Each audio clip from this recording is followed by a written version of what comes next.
clinical governance and consent. We are not going in detail, but we are going to discuss most of the questions which are important and which you can expect in the exam. It's my introduction. Now this is the RCOG building. It was an old building when I got my membership, and this is the new building that where you are going to have your membership. So that is a waiting for all of you. Is it doable? Is it difficult? Yeah, it's difficult, but it's doable. Yes, it's doable. No, it's not difficult.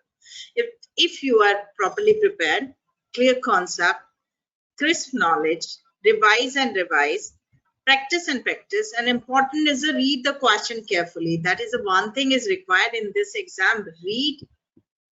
No sound. Anybody will confirm? My sound is clear. I can hear you, ma'am. Yeah, please check your net. Maybe your net is not proper. Otherwise, my sound is clear. Okay. So first thing is required in this exam that read the question carefully, because what people are doing, in my knowledge, they are mugging up the recalls. Don't mug up the recalls. Read them carefully, what they are asking. Today we are going to discuss some of the recalls also. So you will know about it, how to read the question. If you have not reached up to the mark, then do again, because it's doable. If you will think just do nothing, it is impossible, just make it like this and just do it. Nothing is impossible in life. Whoever can eat can do anything. Remember this. So just do it again.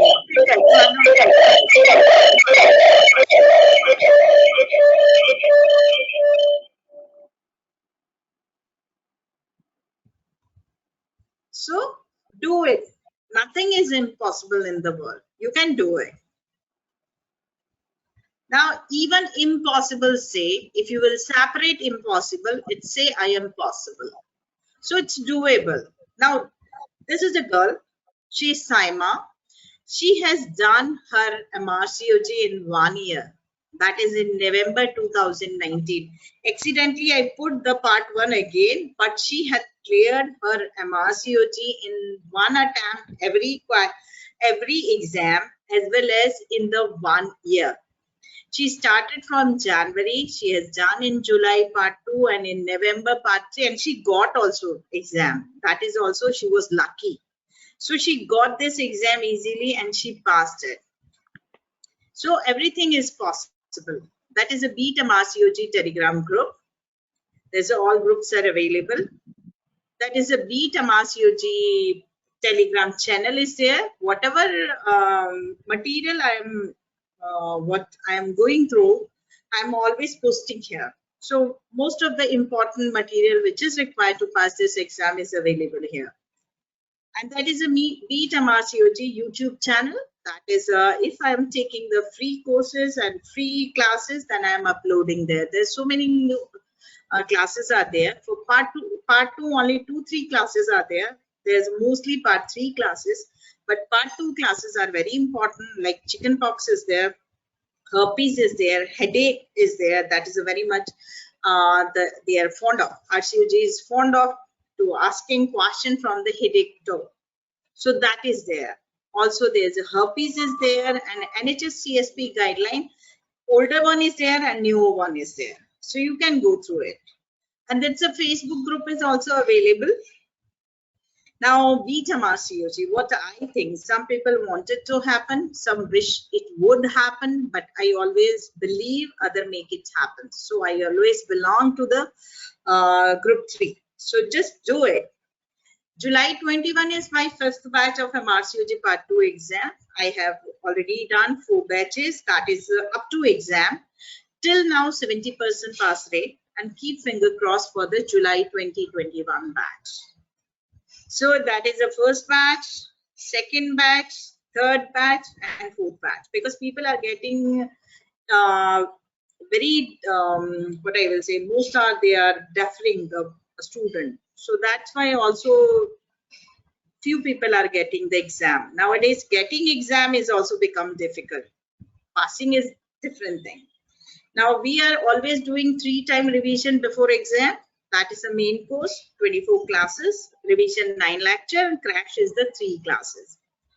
And these all recordings are available. Anybody can access till exam. Whatever exam you are giving, that is not like if you are registered for the September, then it is up to September. It's not up to January.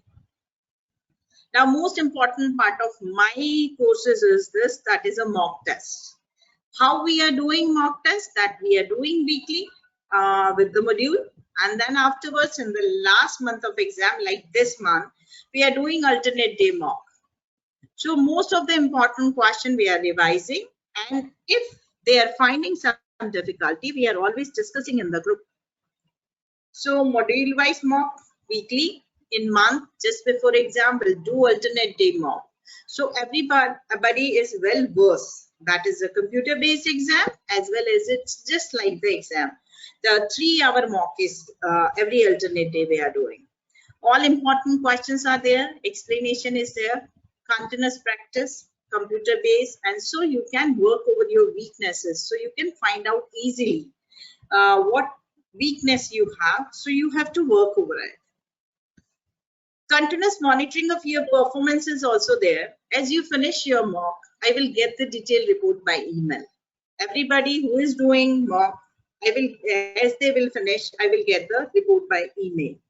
And continuous Telegram discussion is there. I'm starting my new batch for the September and January because I want some people want to revise. They can join me for the September also from the first week of July, most probably from 2nd July. Contact number is there and mail is there, beatamrcog@gmail.com. This is the MRCOG exam format. That is a format everybody know nowadays. It is CBT based. That is a computer based test. Single best answer, SBA, 40% have the total marks. But remember this, how they are doing. There's a 50-50% is there. 50 SBA and the 50 EMQ. But when they will give you marks, that weightage is only 40% of SBA and 60% of the EMQ. Previously, it was when we have given exam, there was necessary to pass separately in SBA and EMQ, but nowadays it's not. So it's a good news. So practicing the question, it is important. And these are the for the 3 hours, 50 SBA, 50 EMQ. As our COG always say that do EMQ first, but whatever you comfortable, do it, but better finish SBA first. That's my choice. And this is the Tuesday, 21st September 2021. Exam is due for September, and fee is like this. That is £493 for UK, band A 571. And if you are practicing in UK and you belong to band C country, you have to pay UK fee. Now 5 to 6 months enough to prepare this exam. More than enough, I think, if you are preparing well. Now part 2 MRCOG. Nowadays they have changed the exam basis. That is the part 2, assess the knowledge required for clinical practice, because they are assessing you because you are going to work in NHS. So they will assess your clinical practice. So it examines 15 core knowledge area and 4 domain of understanding. They are key to safe, appropriate clinical practice in obstetric and gynecology. So be a safe doctor and a good doctor. So they will give you question for diagnosis, investigation, management, and epidemiology. That is important. This include incidence, progression, natural history of condition, as well as the prognosis, efficacy, and patient-centered approach. Always remember, in NHS, patient is first and patient is last. So whenever you read the question, always think according to patient. That is now it is a SIP based exam. SIP is the capability in practice and MRCOG. So these are the different SIPs are there. But the part 2, they are assessing SIP 2. then directly SIP 9, 10, 11 and 12. This is for part 3, and part 1, sorry, is the SIP 6. Now these are the different SIP, how they are assessing you. SIP 1 include all these things, that is the clinical skill. SIP 8 include teaching and research. Now question also change. There's 2 type of question coming in the exam. One is a yes and no type of question, that you know it, like yes and no, right? You have to say either yes or no. Like they will ask you, that is first line of management for the stress urinary incontinence. So SUI, first line, everybody knows, that is a PFMT. They will ask you percentages, like the VBAC. If the woman have previous history of vaginal delivery, now she's going for VBAC. Now how much percentage is success rate? So it is 90%. So everybody knows this. This is yes and no type of the question. And critical thinking question. They are giving you CTG. Now think how you are going to deliver the patient. They are giving you some scenario and they are giving you details in scenario. You have to think and you have to decide what you are going to do for the patient. So these are the critical thinking questions. So yes and no question, prepare it well. Because most of time, if you have not done revision, then there is a confusion between the 2 options. Always remember. So that's why it is necessary, you have to revise at least 3 times before exam. At least. Now what to read? That I know everybody know what to read. That's a vast subject. This is having the vast syllabus that we have to do all GTGs. It's around 70 GTGs are there. Important NICE guideline, that's very important. FSRH guideline, that is the Faculty of Sexual and Reproductive Healthcare. BASH guideline, that is the British Association of Sexual Health and HIV. Laws in UK, that should be well versed. Clinical governance in teaching, that should be well versed. TOG last 3 years at least. If you can do 5 years, that's very good. Important old TOG like the headache, MI, asthma, like rheumatic heart diseases, they are asking this. So these are the packed TOG are there that everybody knows it. And SIP, some important. Only few SIPs you need to read. And these are the books. These books are available in all the study group. I think in my all group that is available, and it is free of cost. No need to buy. Just download and read. And this is how you will read. That read the GTG and do the question of that GTG. Search from all the books.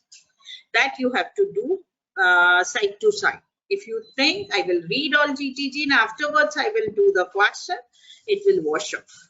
So it's better, it is a good practice. Read GTG or NICE and then do the question from the books. Now that is the next course that I am going to start from 2nd July for September and January. Fee is $50 because it's not a long course. It is not, we are going to revise definitely 3 times, but in the comprehensive manner because time is less. And discount is $50 up to 25th June. If you are interested, you can contact me. That is my number, and this is a group discount is also available. Now we are going to talk about the abortion law. Abortion law, the place should be registered. That is the NHS facilities. Normally the general hospital in NHS all are registered for the abortion law. Sorry, abortion, not abortion law. Abortion law in UK, in legal term, Abortion Act 1967. It passed in, it came in amendment at the 1967, rendered lawful the conduct of the doctors that would otherwise be unlawful under the 1861 and 1929 Act. Under the 1967 Act, the person who performed the abortion must be a doctor. So other than doctor, nobody can perform. So only doctor can perform abortion in the UK. The decision that an abortion is requested on permitted ground is made by 2 doctors who must sign the HAS form. So that is necessary. That is the 2 doctor sign are required. Except in emergency, 1 doctor sign is enough. That we will discuss. So that is a 2 doctor sign are required. And the doctor should fill the HAS form. Now, at the same time, patient have the right to receive objective and non-judgmental care. So always give the non-judgmental care. That is very much required in UK NHS. Doctor with the constituents object should inform a patient as soon as possible and must tell them about their right to see another doctor, making sure they have enough information to exercise that right. So that is important. That is like patient is coming at 23 week and she want to have abortion and you are 23 week, okay? Because abortion on the C ground, that is a social ground, we can perform up to 24 weeks. Here 24 is not included, it is 23 plus 6 days. So for that, you will inform the patient, and like you are Catholic doctor, the Catholic doctor, okay, it's not audible. Okay, so Catholic doctor, they can refuse because there is autonomy. I think everybody know autonomy. There's an autonomy of patient as well as an autonomy of doctor. So doctor can also refuse that he or she don't want to perform the abortion, but their duty to arrange the facility for the patient or refer to the doctor who is performing the abortion. So it is not practical for the patient to arrange to see another doctor. That is not the responsibility of the doctor. The doctor must, sorry, it's not a responsibility of patient. It is a responsibility of the doctor. The doctor must make sure the arrangements are made for another suitably qualified colleague to take over care of the patient. So here, autonomy of doctor will work, but it's a responsibility of the doctor to arrange the facilities for the abortion for the patient. So remember this, they will give you an option. So as with the other medical procedure, patient must give the appropriate consent for the abortion. So you will take informed consent from the patient. That is required. You will tell all the pros and cons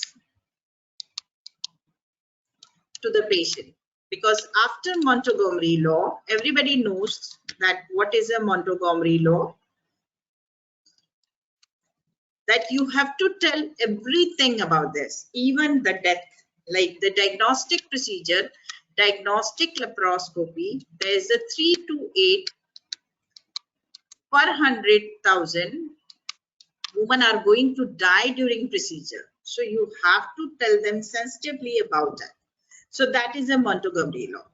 Under 16 can consent to abortion if they are competent to do so. Always remember, 18 and above is adult. Nobody can give consent for them,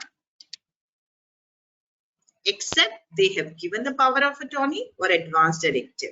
When they are going to have like, they are going to develop the dementia, so they have already given the advance directive, then the person can do on behalf of that.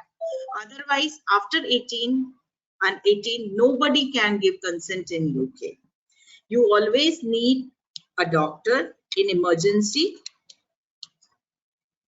to do in good faith that you are justifiable afterwards why you have done this. Second, court of law.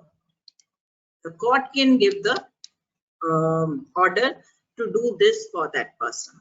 So there's only 2 things are available. First is 3 things are available. One is advance directive or the power of attorney. Second is the by doctor in good faith, and third is by the court of law. That is only. And 16 and 18, they are always telling they are not children, they are young person.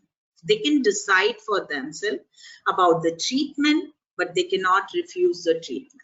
Always remember that we will discuss today. That is the 16 to 18. They can decide for their treatment, but they cannot refuse for the treatment in emergency as well as in the condition where there is a chances of the death is there. So remember this.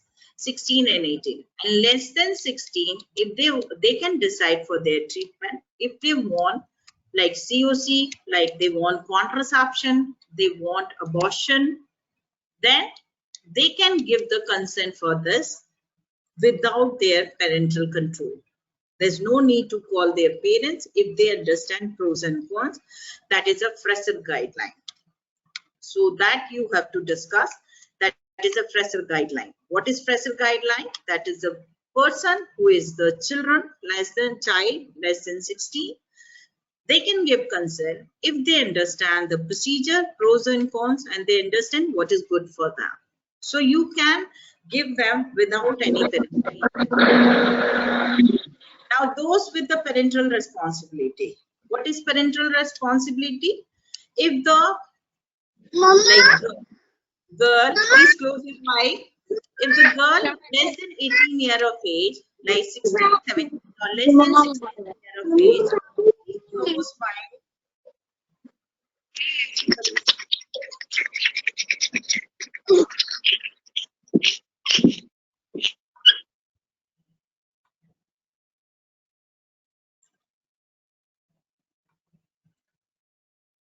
What is parental responsibility? That is less than 18 years of age. If they are not agree for the any treatment, like the patient have like ectopic, now patient is refusing, the parents give the consent. So that is a parental responsibility. Less than 18, they can decide treatment for them. For minor, lacking the for minor is less than 18. Lacking competency can consent for treatment in their best interest, like dependent person. On their behalf, patient, both adult and child, have the right to confidentiality. Always remember, there's a confidentiality issue is there. So they can give the everyone have the right, except in the few cannot be override. That this cannot be overridden, except in exceptional circumstances, like FGM. If there is a FGM, a girl came, she had FGM type 3, then what you will do? You will do if she is 16, you will inform the police, and without any anonymization. You will not anonymize her identity. You will inform the police without anonymization. So here you can breach the confidentiality. You can breach the confidentiality if there is someone is terrorist, or there is a public health problem is there. There is a chances of the public health threat is there, like the HIV person. He is not listening, she is not listening you. So in this case, you will break the confidentiality. Now, ground for the Abortion Act. So there's a clause are there, A, B, C, D, E, and F and G. F and G for the emergency. A for continuance of the pregnancy would involve risk of the life of pregnant woman greater than if pregnancy were terminated. So remember this, that is the first one. This A, there's no time limit. And there is a risk of the life of the pregnant woman is there. If you will do abortion, there's a less chances of the life-threatening condition than the patient is going for delivery. Second one, the termination is, that is B, is necessary to prevent the grave and the permanent injury to the physical or mental health of the pregnant woman. Here also there is no time limit. C ground, that is a social ground. The pregnancy had not exceeded its 24th week. So 24 is not included. Here you cannot do after 24 weeks.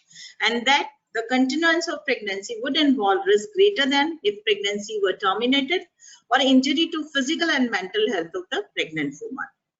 D, the pregnancy has not exceeded its 24 weeks. So 24-week clause that is come into the C and D. Injury to the physical and mental health of the any existing children. So that's mean there's a one Down syndrome baby at home, and now she is pregnant. Now she wants to have the abortion because she is not able to take care of her previous child. So that's why that is the D option. So injury to physical and mental health of any existing children of the family of the pregnant woman. So that is a dependent children over her. And there is a E. There is a substantial risk if the child was born, it would be suffer from the such physical or mental abnormality as to be seriously disabled. Remember, seriously is very important. If there is a mild defect in the baby, then you are going to refuse the patient on the E ground. E is for the congenital malformation or the diseases in the child that is not going to survive after the birth or may be dependent.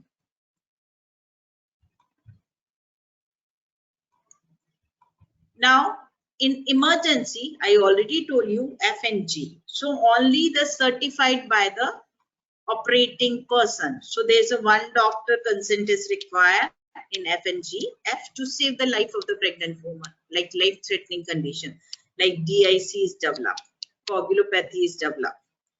Patient is bleeding seriously, unstable, like in cases of APH. Then what you will do? You will terminate the pregnancy, whatever the duration of gestation is there. So these two example is there. Second one, G, where to prevent the grave permanent injury to the physical or mental health of the pregnant woman.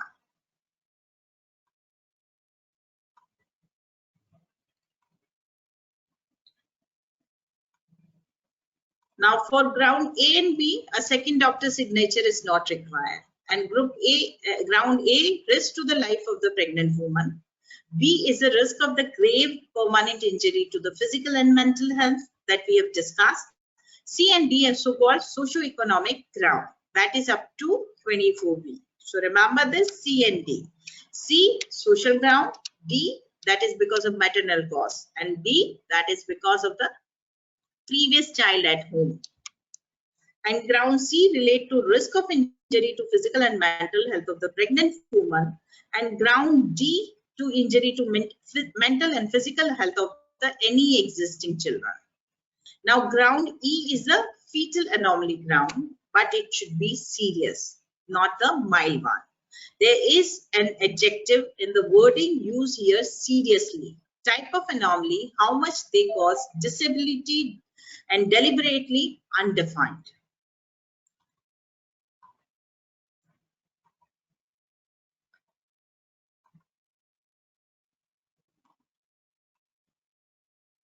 Now that the pregnancy have not exceeded its 24 week, applied C and D that we discussed already. No limit to ground, that is no limit of gestation age for A, B and E. She can come like congenital malformation, anencephaly she had, or it's already diagnosed Down syndrome is there. And she can come at 33 week, 34 week, I want to terminate my pregnancy, and you have to do it. Secretary of the State authorized to approve a new class of place for the purpose of medical abortion, that is in cases of multiple pregnancy. So that is a reduction. So the act also legalized for first time selective reduction of multiple pregnancies, which clarify the law for people working in the reproductive medicine. Previously, it was not classified in the abortion law, but now it is classified that the patient can go. This is legalized. That is a selective abortion for the selective reduction for the multiple pregnancy, because it increases the morbidity and mortality in the woman. Now form, that is a HSA form, and that is for signed by the two registered practitioner in the good faith for the specific ground. And in cases of emergency, signed by the one doctor, that is a HSA 2. So that is for the F and G, and rest it is HSA 1. Only used in the emergency to save the life of the woman. And HSA 14 form is there, that is notify the chief medical officer that that abortion is done within 14 days. Previously it was 7 days, but now it is 14 days. Now, how to answer the EMQ? Because they are asking you clause. So first, to look at if the situation is emergency or not. So case, emergency, non-emergency. Emergency, they will give you like the patient is bleeding, unstable, life-threatening condition. They will give you DIC. They will give you some other condition. The patient is having the life-threatening condition. Then go for F. And if it is the grave injury to the mental and the physical health to the woman, like you can think of the that is the pulmonary hypertension. The woman now she is pregnant. Now she needs abortion. So you can go for the emergency also. Non-emergency, that is A, B, C, D, E. Now you will see who is having the problem, like mother or the fetus. If it is a fetus, then it is D and E. D is for the previous child at home. E for the congenital malformation. So it should be substantial. The child was born seriously handicapped, then go for E. And if it is injury to physical mental health of any existing children, then it is D. If mother, then go for ABC.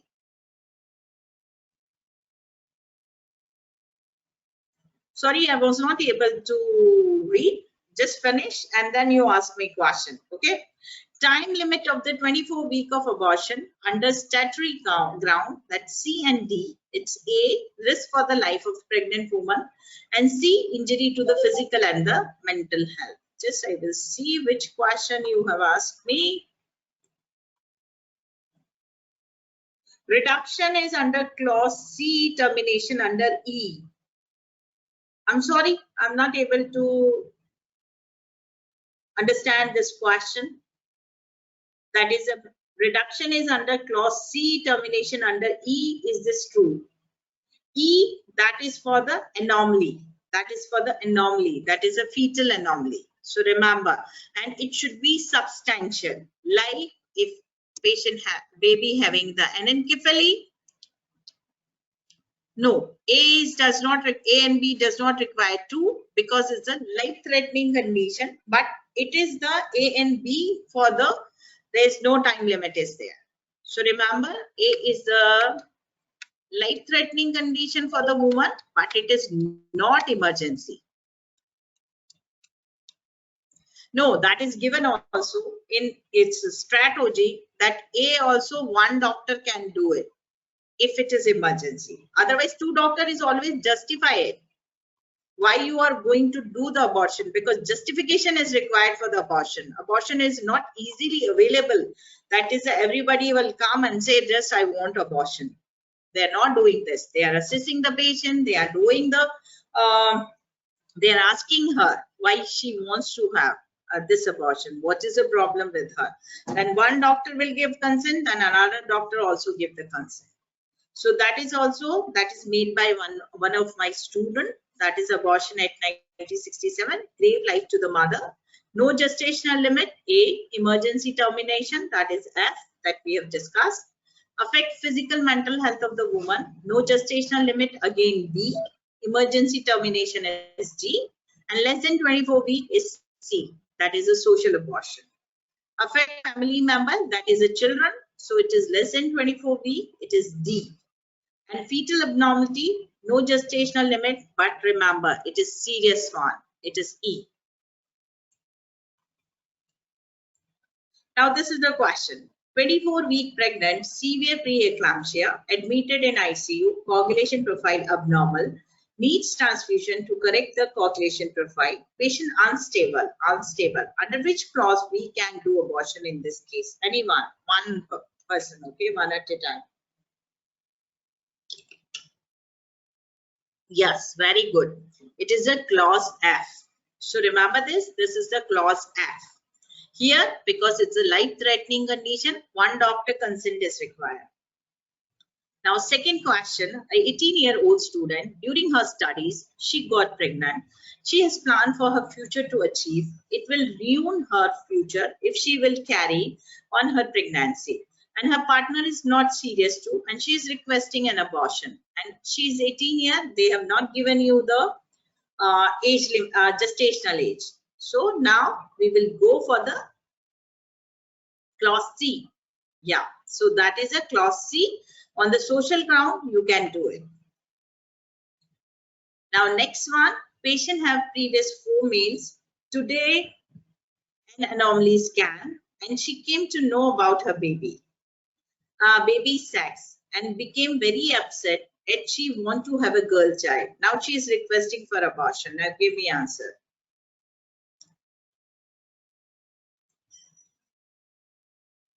Excuse me, ma'am. Yeah. Ma'am, shall I ask you one question? Yes, you can. But a previous question, 18 years old lady who is pregnant, but where the gestation age is not mentioned. Yeah, So there is no limitation. Not even, I told you. Yeah. When gestation is not mentioned and it is affecting the mental and the health of the woman, will it not fall into the class B, ma'am? Because class C is limited to 24 weeks only now. No, that is the one thing is here that they will assist this. That is a rule. So it is go for the class C first. But if baby is okay, everything is okay. If she is going to like if she is affordable, she will go for this. They are not going to do the abortion because they have another option because the government is taking care of everything of the girl who is 18 years, even she is dependent, she does not have home, they will provide. They are providing everything for the teenage pregnancy. And afterwards, when she delivered, she can give the baby for adoption. That is also an option available for her. My question is, madam, it will ruin her future if she will carry on her pregnancy. Because they have not given option. If the patient is worried about the mental health of the condition, no, ma'am. So they will assess her for the mental health first. If really it is going to affect her mental health, then they are going to do it in the B clause. For class C, the condition is gestational age is not the condition we have to look, madam. Yeah, that's I told you already. I told you this is a recall question. They have not given you gestational age. So we are assuming maybe she is early pregnant, maybe 16 week, 18 week. So it's better to go for the clause C. Otherwise, you can go for the clause B. That is an unlimited number, unlimited gestational age is there. Okay, so that is a recall question. So that's why I'm telling you that is a read the question carefully what they are asking you. That is not possible that the same question will came in the exam. The question will came and the scenario will be different. Now this is everybody is telling refuse to do it because sex selection, it is not mentioned in their abortion law that sex selected abortion they cannot do. They can do if it will affect the mental and the physical health of the woman. So here this question, because she has 4 male, now she is upset because she wants to have female and she want to do abortion, they will definitely refuse her. But now this question, now tell me what they will do. A 32-year-old lady in her 5th pregnancy asking for termination of pregnancy, same question, that is recalled by someone else, had 4 previous cesarean delivery resulting in 4 male child and she is 12-week pregnant with another male and she asked for termination to be able to have a female baby later on. This decision is consistent with which clause of Abortion Act 1967? Now give me answer.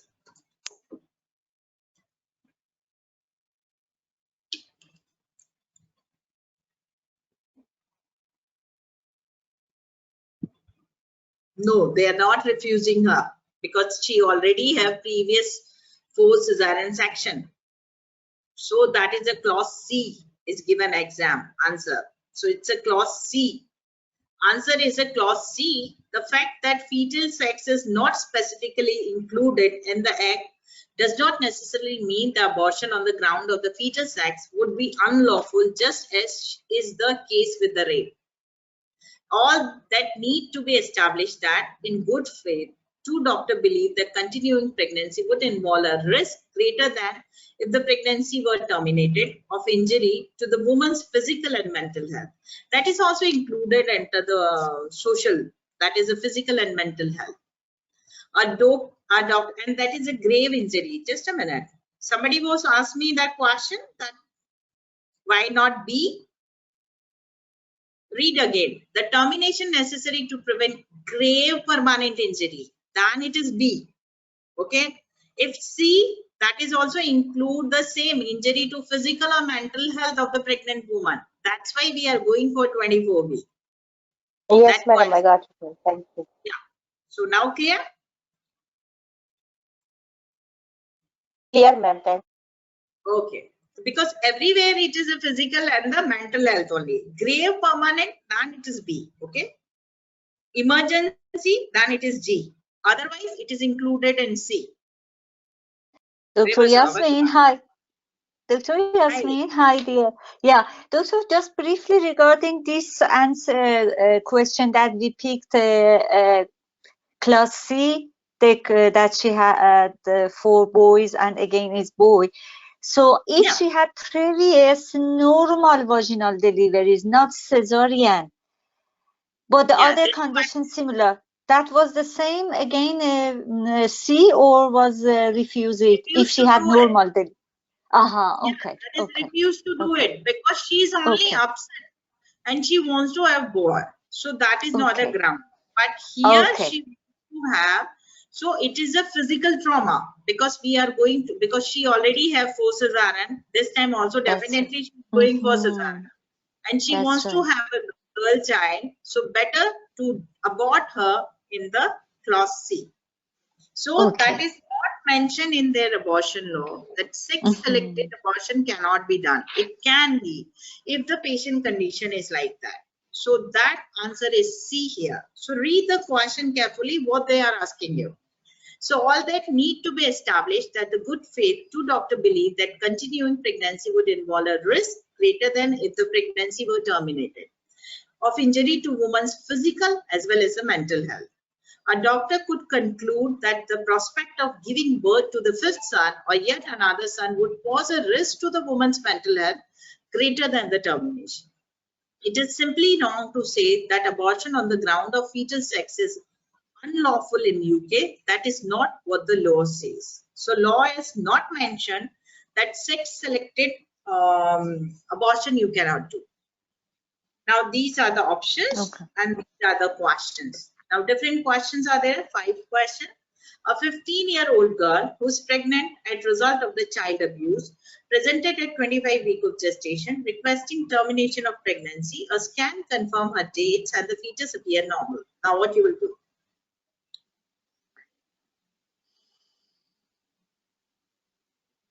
Which clause? Yes. So here refuse to do it because we cannot do it because in this cases what the options available, that is the option available for her, she can give the baby for adoption. That is a thing is available there and the baby is going to be the ward of the court. That is available in UK. So that's why they will not give her the abortion and everything is taken care by the government. On a scan at the 28th week of gestation, it is noted the fetus has the missing hand. The parents request termination of pregnancy. Now what you will do? This is class E. Class E. No. Because without one hand, the person cannot survive. The person can survive. Ah, okay. So it is the refuse again. So remember this.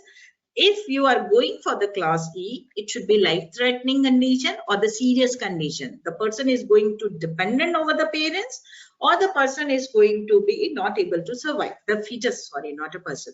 Fetus is not going to be survived. So second also, you will refuse. Third one, a woman present for the first time to the antenatal clinic at 30 weeks of gestation and it is anencephaly, is diagnosed on ultrasound scan. Now she requests termination of pregnancy. Oh, this is E because it's incompatible with life. Yeah.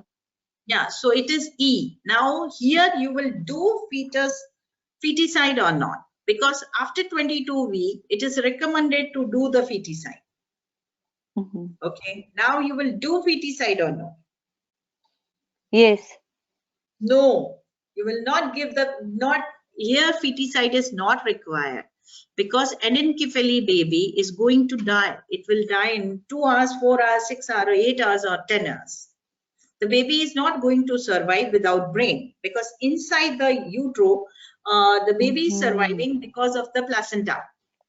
Everything is taken care by the placenta. But after delivery, it is not taken care by the placenta, it's the baby's brain. So brain is not available, so how the baby is going to take respiration and all things. So in this condition, feticide is not required. So remember, there's a two type of question they can ask you. Now next, a severe neural tube defect is diagnosed on ultrasound scan at 20 weeks of gestation, one twin of monochorionic diamniotic twin pair. Now the other twin appear healthy. Now the parents want to terminate the twin with the neural tube defect, but don't want to terminate the healthy twin. Okay. So which clause?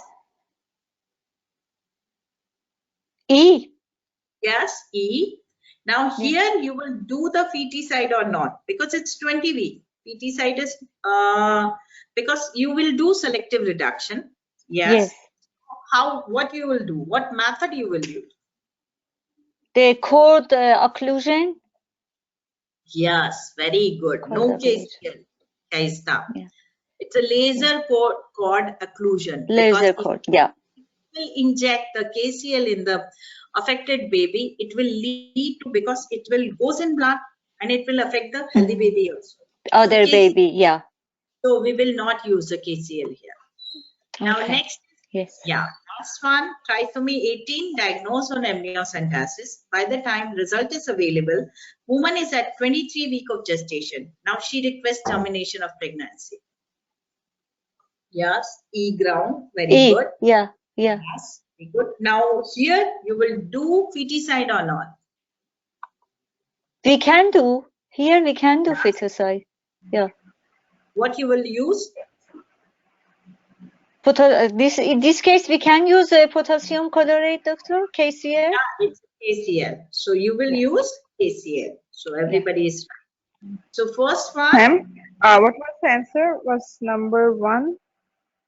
Number 1, you will refuse. Refuse. Okay. Yeah, not going to. Yeah, but it doesn't it cause the mental health injury? No, that is not a grave injury that I explained you. Again, I will write. Sorry, I missed that. Okay, ma'am. Yeah, remember, B is a grave permanent injury. So you will not forget again. Permanent injury. See, C, it is a mental and physical health is going to be affected. It's not permanent injury. G, it is a emergency. Okay. So remember like this, because it's a permanent injury. It's not going to be permanent injury, so it should be in the clause C. And clause C is already time is over. It's 25 weeks. So answers are there. For 15, not under any clause of Abortion Act as the age is 25. On scan 28, not under any clause. Third one, anencephaly, terminate by the induction of labor with mifepristone, prostaglandin, and there's baby will die in immediate neonatal period. So anencephaly, therefore feticide is not necessary. Clause E, feticide by umbilical cord occlusion, laser we will use, and clause E, here we can give the KCL. Now, a 23-year-old. Sorry. Any question? Yes, ma'am. For the feticide, we will not do it after 22 weeks of gestation. Why? That one was 20 weeks. Why will do feticide? We will not do at 20 weeks because when you will give her, because it's a 2-week time. So that is the second question. This is not the first question. We will do at 22 weeks. Normally, abortion care is available in 2 weeks time. First week they will masticate, and second week they will abort. So she will reach up to 22 weeks. If reach 22 weeks, then you will do feticide. 20 weeks you will not do. That we have discussed already. That is 22 weeks. Okay. That's second question we are discussing. Otherwise, we are discussing only answers are the clause only. A 23-year-old woman in her second pregnancy present to you requesting surgical termination of pregnancy. She is 11 weeks pregnant, verified by ultrasound scan. What is the risk of uterine perforation in this case? Very good. Yeah, everybody is right. A. That's A. 1 to 4 in 1000. Yeah. Now next, a 31-year-old woman is booked for the surgical termination of pregnancy at 9 weeks of gestation. Which of following option is correct regarding the prevention of the infective complication? What you will give? We will give doxycycline. Option C, 200 milligram within 2 hours before the procedure. C. D. Metronidazole. The metronidazole 500 because doxycycline is 100 milligram BD for 3 days. I So- see. It's not single. Okay. I thought Yeah, it's single dose. doses- Okay. So whenever you are reading the question, read the doses also. Okay, so that's that's all. metronidazole 100 milligram within 2 hours before the procedure. So preventing infection, NICE guidelines say do not routinely offer the antibiotic prophylaxis for the women who are having medical abortion. So there is no need of any antibiotic and medical abortion. Offer antibiotic prophylaxis for the women who are having surgical abortion. When using doxycycline for the antibiotic in medical or surgical abortion, consider oral doxycycline 100 milligram twice a day for 3 days. When using metronidazole for antibiotic prophylaxis in medical or surgical abortion, do not routinely offer it in combination with another broad-spectrum antibiotic such as doxycycline. So combo is not required. Single metronidazole is enough. Now, NTT, according to new abortion guideline, it's not needed in the medical abortion. That according to our BASH guideline, it is needed. So offer NTT prophylaxis to the women who are Rh-D negative and having an abortion after 10 weeks of gestation. Do not offer NTD prophylaxis to the women who are having medical abortion up to and including 10 weeks of gestation. So 10 is included here. Here, 10 weeks. Here, it is more than 10 weeks. Either it is medical or the surgical. Consider. There's 2 words are there. One is a consider, one is offer. Offer means it is evidence-based, it is recommended. Okay, and consider you will discuss with the woman. So NTD prophylaxis for the woman who are Rh-D negative and having a surgical abortion up to and including 10 weeks of gestation. So remember this because they will give in the exam consider and offer. So it should be clear where you will consider, where you will offer. And this is a new guideline, abortion guideline. Now the medical method for the abortion, that is early medical abortion, that is less than equal to 63 days of gestation. So first one is less than equal to 49 days of the gestation. So it will come 7 weeks. So it is up to 7 weeks. 7 is included here. You will give the mifepristone 200 milligram orally, followed by 24 to 48 hours later by the misoprostol 400 microgram orally. 50 to 63 days, that is 7 to 9 weeks of gestation, you will give the mifepristone, same mifepristone dose will remain same for all. 200 milligram orally, followed by 24 to 48 hours later, that misoprostol 800 microgram given by vaginal, buccal or sublingual route. Here you are giving orally, but here you can use any use. It's according to patient wish or she accepted. If abortion has not occurred 4 hours after administration of misoprostol, then you can give the second dose and it should be half.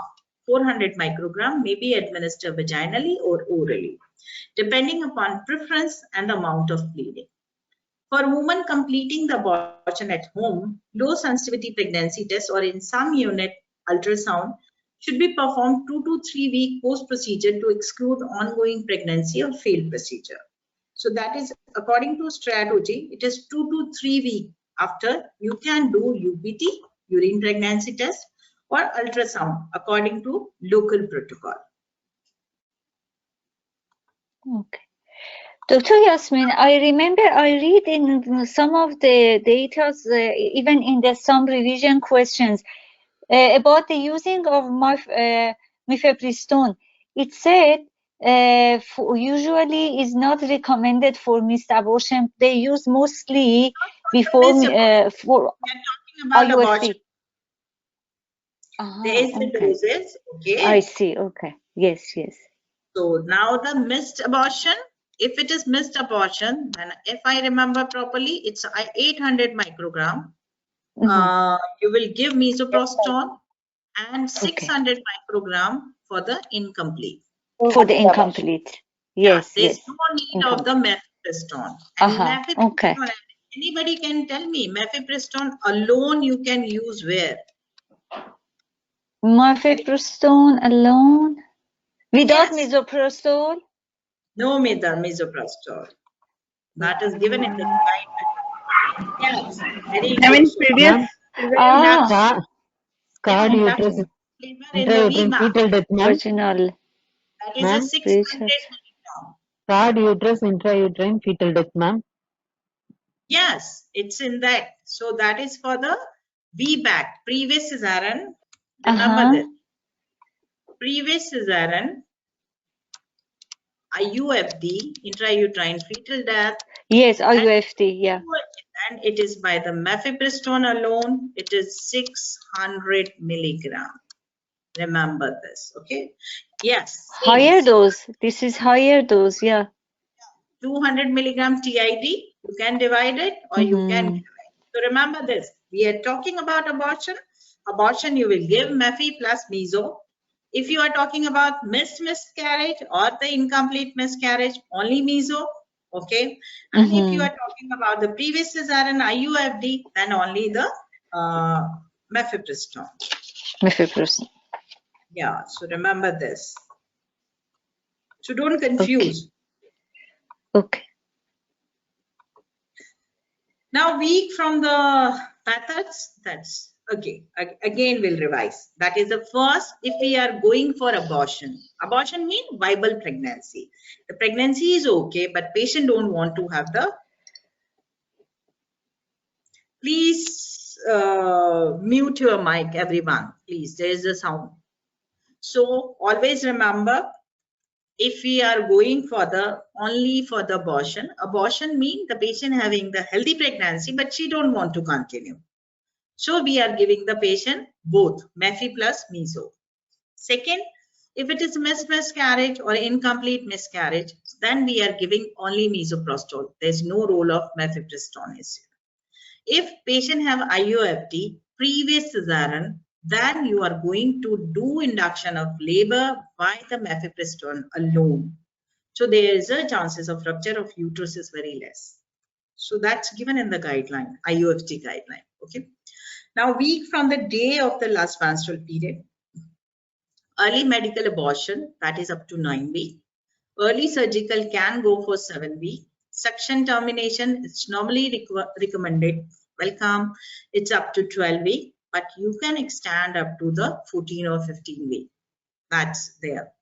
And medical abortion, 10 to 24 weeks it's available. And also there's a surgical abortion by the D&E specialist practitioner up to 24 weeks. In US, they are doing surgical abortion mostly. They are not doing induction of labor.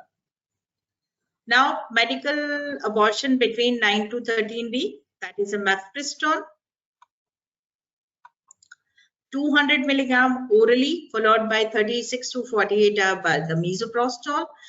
And if patient is a maximum of the 4 doses you will give. And if patient is not delivered, then 400 microgram may be administered 3 hourly interval. So maximum doses, 4 doses, 9 to 13. If it is more than after 13 weeks, then again 200 milligram mifepristone, 36 to 48 hours after misoprostol, 800 microgram, and then orally or vaginally you will give 400 microgram, 3 hourly, maximum of the 4 doses again. And women should routinely be offered the pain relief. Remember, non-steroidal anti-inflammatory drug should be given. Some women may require additional narcotic analgesic because it's a like labor pain. So these are severe pain. Paracetamol is not recommended. So remember this, in abortion, you are not going to give the paracetamol because it has not been shown to provide better pain relief than compared with the placebo. So there is evidence it is not going to relieve the pain of the patient.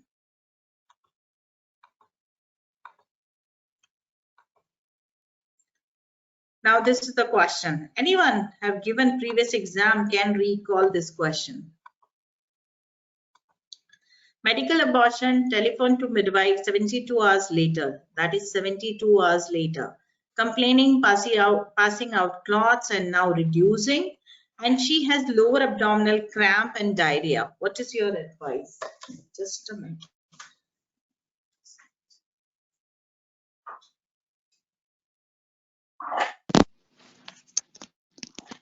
Anyone remember what was the option? Yes, doctor, I remember this question. It was, I think, in January, this last January exam. I remember. They have given you ultrasound in this report. In the answers, the other options, one option was reassure the patient. One Yes. option was later on, like 2 weeks later, ultrasound. Yes. The other one was just call the patient, come emergency to be visited, something like that. I remember these Was options. the answer. So answer was call the patient emergency. There's no reassure. Now tell me why. I said was, reassure. I answered reassure. Call the patient in Okay. emergency. That was the answer. Yeah, diarrhea. That is a diarrhea is because of ectopic. That is because of collection. Why, doctor? What Collection. is the That reason? patient having ectopic.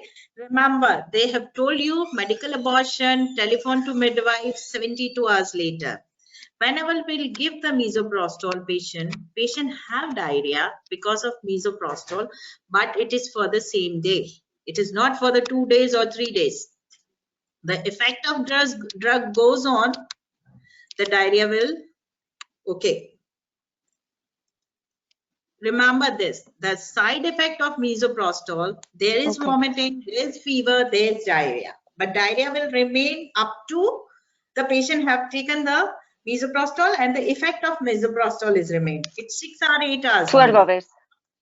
So they have telephoned to midwife 72 hours later after passing the clots. That means she has taken misoprostol 72 hours before. Now she has diarrhea. And now she has lower abdominal cramp. So that's why I was asking someone, that's why, because I was not able to digest this question. So that is for this, the patient have collection inside and because of collection, ectopic She is got there. diarrhea. Okay. So that is, she had diarrhea. So call her in emergency. So that is the answer of this question. It is not a 2 week, not a 3 week, that patient you will call because they have given you 72 hours later. So remember this, the question you have to read properly what they are asking you. And that's the RCOG wants from you to pick up the case. If they are giving you in emergency, then you have to pick up the case. That patient after 72 hours, it is not effect of misoprostol. Lower abdominal cramp is there and diarrhea is there. That means sometimes there's a compression, toxins are there.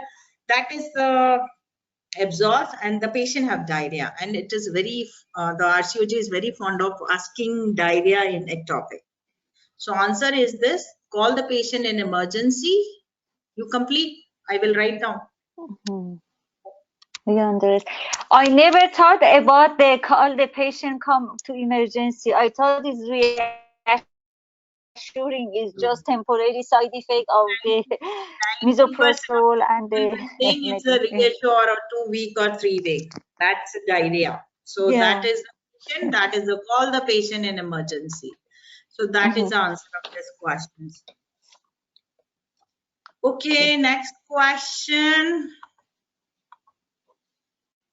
Medical abortion. Call you 14 days later saying she has foul smelling PV discharge. What is your advice? That's very good question. 14 days later. Yeah, 14 days, foul smelling discharge. Always remember, foul smelling discharge, jump over. Come to consultation. Have to admit an IV antibiotics? Yeah, antibiotic. So the antibiotic is required, and always remember foul-smelling Okay. discharge. That means she is going for the Endometritis. yeah, Okay. endometritis or maybe sepsis. So maybe written products. So that we will decide later on.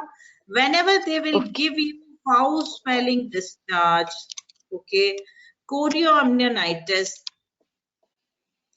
Think of Okay. antibiotic first. We know chorioamnionitis, we are going to terminate the pregnancy as early as possible. But you will jump first over the antibiotic. So always remember sepsis protocol that within 1 hour you have to give the patient antibiotics. So you can Okay. expect in cases of the abortion, miscarriage, they can ask you 3 type of question. First, they can ask you that recall the patient after 3 week or 2 week time. Second, they can ask you the ectopic. They can ask you the sepsis. And there's one more question is there. That is last to last exam, I think we call.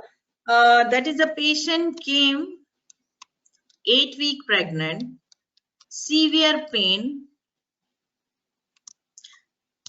That is she had severe pain, and afterwards she passed the clots. Ultrasound done. Uterus lining is thin. It's around 20 mm or 22 mm or 18 mm. I don't know. Okay, I have not given the exam. That is the people recollected. So 18 mm and adnexs are normal. Now, what is this pregnancy? It is a complete miscarriage, incomplete miscarriage, pregnancy of unknown location, ectopic pregnancy, or viable pregnancy. Now, give me answer. That patient Pregnancy. She needs. She is pregnancy of like unknown location. Yeah, Unknown location, doctor. Yeah. Because to label as complete abortion, we need the previous evidence of ultrasound that she has intrauterine pregnancy. So always remember, if you are going to label as complete abortion, then you always need a previous ultrasound report of the viable intrauterine pregnancy. Otherwise, keep in mind, it may be pregnancy of unknown location. She may turn up in that topic. So that is the question. So they are asking. Now we are going to discuss about the teaching. Teaching, we are going to discuss only Doctor, about in this question, patient shouldn't be asked first to come for assessment, then we will start the antibiotics.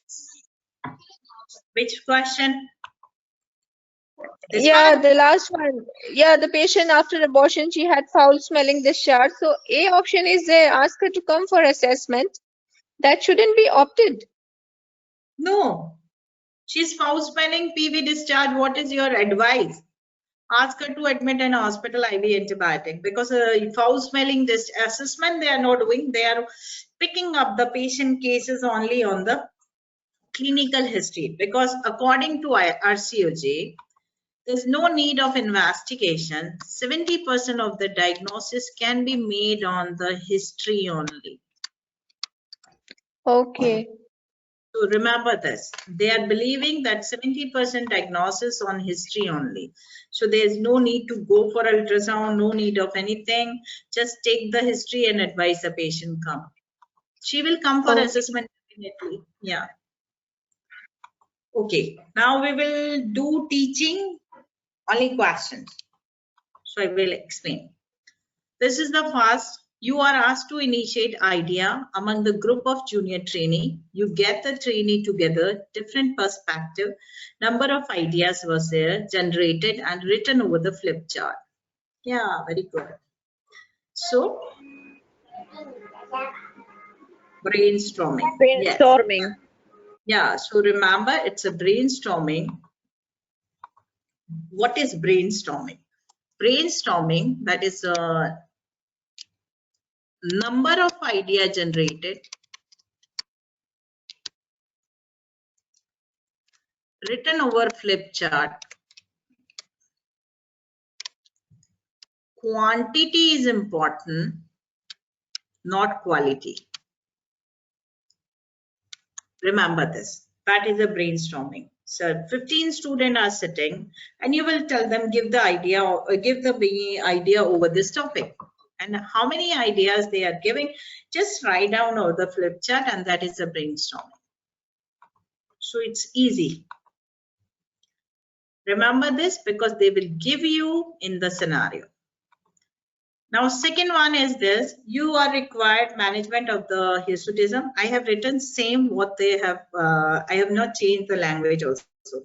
You begin by physiology and biochemistry, give the basic concept, then you give the group a series of into lead group of the senior trainee on concept and clinical of activating their recall of the relevant them, tutorial to clarify their understanding, clinical problem, hirsutism was presenting complaint. The trainee recall that have experience in the tutorial and solve the clinical problem.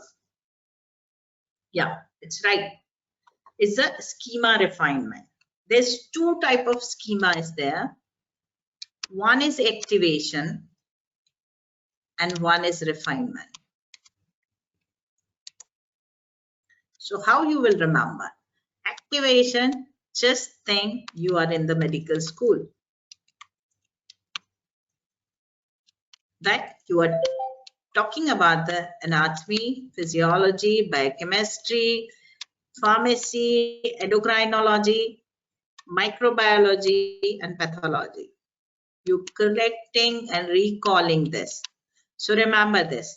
If you are thinking about this, about the physiology, pathology, anatomy, and the endocrinology, that means it is the schema activation. And when you are using this and you are solving the clinical problem, because hirsutism is a complex. So you are reaching up to the hirsutism and you are solving the patient problem. So solving the clinical problem, that means it is a refinement. You are using your knowledge of this subject and then you are treating the difficult cases. So that is a refinement. So this is the refinement.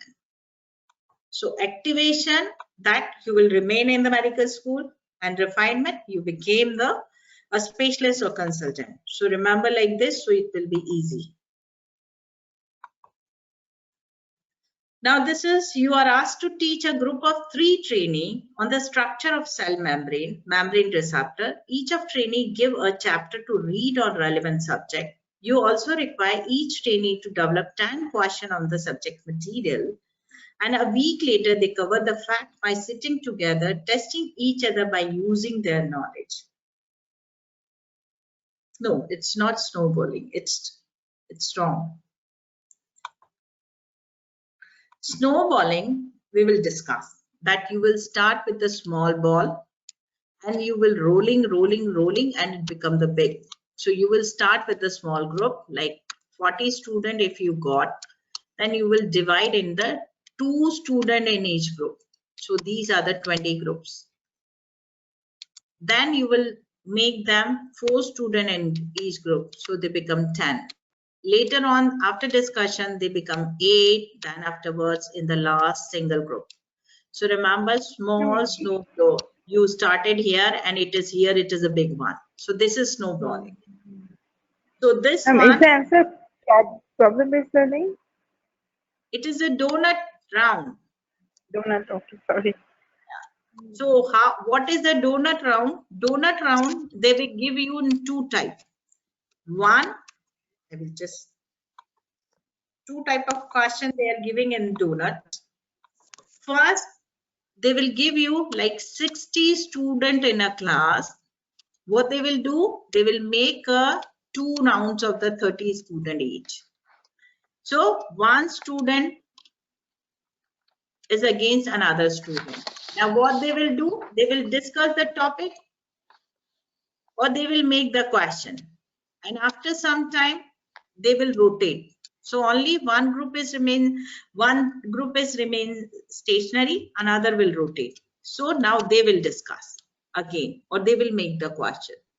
So many questions are available, or so many discussed question is available. So that is a donut.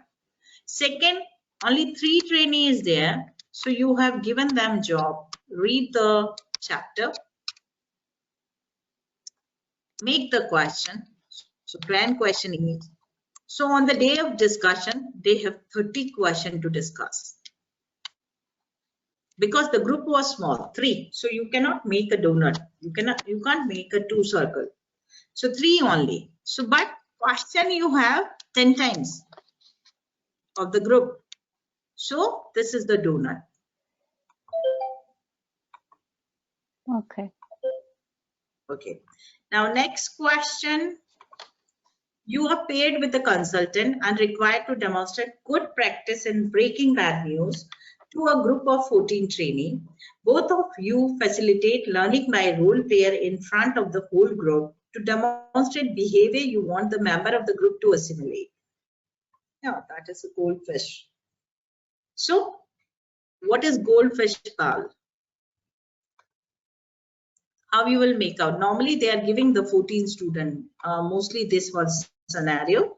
So, the person and the consultant are sitting in between. They are behaving as a one is a role player and one is a consultant, and they are conversing each other. And all 14, they are doing role playing, and they are doing the role play of, yeah, role player are sitting in center. So role play of breaking bad news, like SB, and all observer, 14 observer are sitting here. And what is the important thing is there, they can conversate with them. If they have any query, they can ask them. So that is the goldfish power. So we remember just usually the topic is similar to breaking bad news. This can be a good hint word, doctor, for this type of like a fish gold ball. This is a good marker. Yeah. Yeah, so remember. Now Okay. next, a consultant asks a trainee to assist in the operation of total abdominal hysterectomy. After several such operations, during which the educational experience of trainee consists of observing surgical technique, the consultant then asks the trainee to describe the operation in order to ascertain that he has grasped the steps, technique and use of instruments that are vital to the safely conducted operation. The consultant then assisted the trainee in the procedure. After several operations with ongoing assessment, evaluation and feedback, the consultant asked the trainee to carry out the operation while assisted by another trainee. The consultant would be immediately available. Now tell me, what is this? Complex procedural hierarchy. K. So, yeah, very good. So there is a 2 type of hierarchy is there. One is the simplified procedural hierarchy and one is complex. Complex, they always give you 2. That is, one is cesarean and one is hysterectomy. So remember, first you will observe. Yeah, you are very right. That first you have observed, then you have to do third assistant, then second assistant, and then afterwards he or she will give you some part to closure. Later on, he or she will assist you. Later on, that second assistant will assist you, and finally you will do the independent. So that is a complex procedural hierarchy. Simple procedural hierarchy, that you have went in the OR and your consultant or your specialist is going to, today is the diagnostic laparoscopy or hysteroscopy. So they will explain you how to assemble this instrument. So that is starting from with a simplified method. So that is a simplified procedural hierarchy. So complex is always is a hysterectomy cesarean, and simplified that they have give you the assembling of the hysteroscope, laparoscope that is there. I think clear. No Yes, hands-on. doctor. Hands-on they will give you at the level of the ST3, not before. First simplified, they will start with the, then it become the complex again.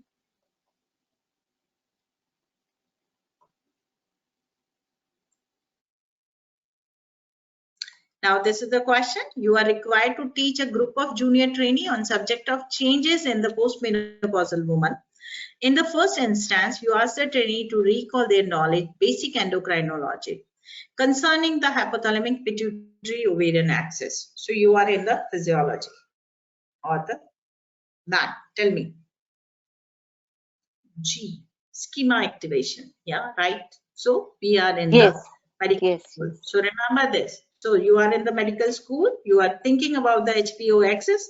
So it's an activation. Now, next question. You are required to lead the development of the consensus on the educational expectation of medical student and gynecological operation theatre. Your group consists of 40 medical students who have had limited experience in the specialty, who are about to start their clerkship.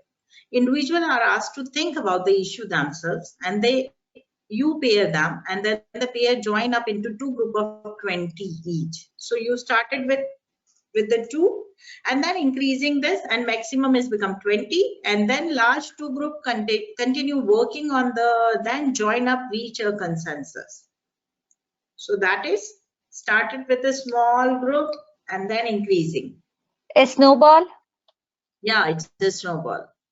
So always remember, snowball, you will start with a small group, and this ball is rolling over the snow, and it become a big ball. So that is a snowballing.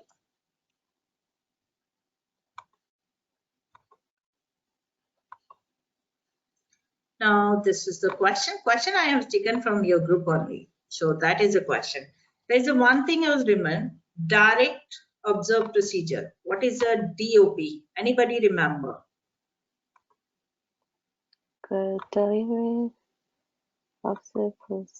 catheterization, insertion of copper T. Very good, very good. So direct observed procedure, that is Foley's catheter insertion or copper T, Mirna. So remember this, DOP. And there is a Marina comes in OSAT, no, ma'am. Yeah. Marina comes under OSAT. Marina insertion comes under OSATs, no, ma'am. OSAT, yeah, you have to do. For copper T also OSAT is there. Achha. Okay, ma'am. Yeah. OSAT is that means you are doing OSAT formative and summative. Formative for learning, summative for the passing that you can do independent. Till you will do 3 OSAT, summative OSAT, you are not allowed to do anything independently, including normal delivery and episiotomy. Okay. So OSAT is necessary for all. Here, everything we have done, only Delphi technique is remained. What is Delphi?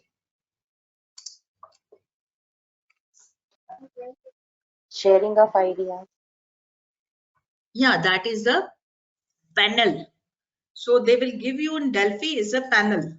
So that is a panel discussion is there, and they will make a idea. Yeah. And lecture, that is they give the lecture. So that is only we have done this.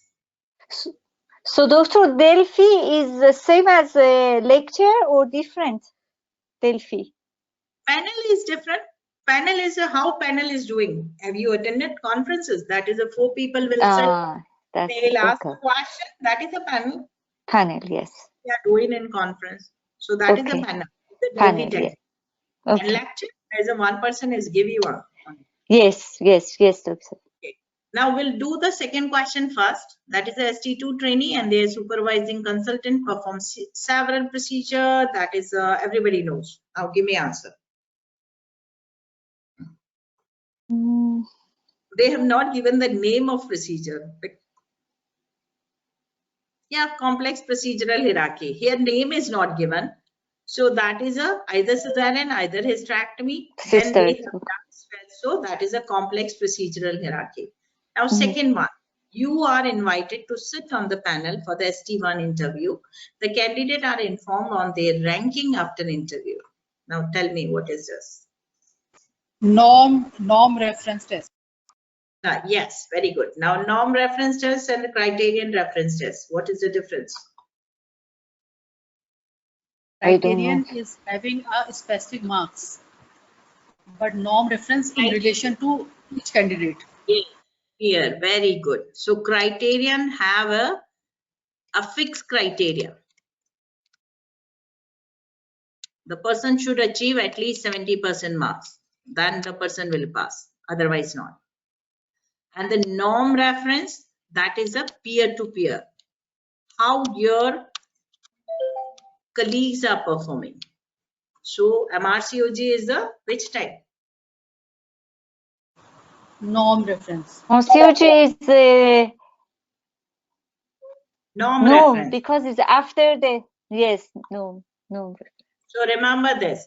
So you will not forget. And our MRCOG and the like Olympics, these are norm reference. So you are competing with your colleague.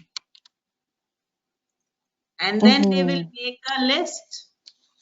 And then they will give cutoff.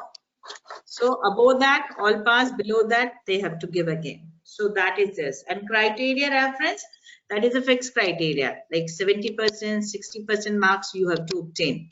So all the person who obtain more than 65% or 65% marks, they will pass.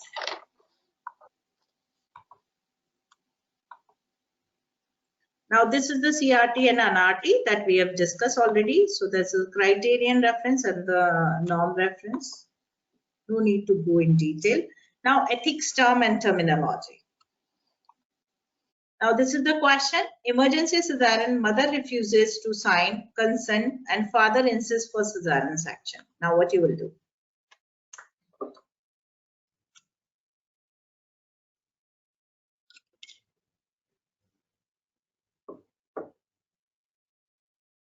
Yeah, respect her choice. Where is the respect her choice? Can't proceed as a consent, requirement is not complete. So answer is given here. Can't proceed as a consent, requirement not complete. Okay, now next question is there. That is a HIV patient. She don't want to have the antiretroviral therapy. Okay, she refuses. Second, she don't want to have, and her viral load was 400. Okay, now she don't want to have cesarean section. Now she delivered normally, vaginally. Now she is telling you, don't resuscitate my baby. Now what you will do?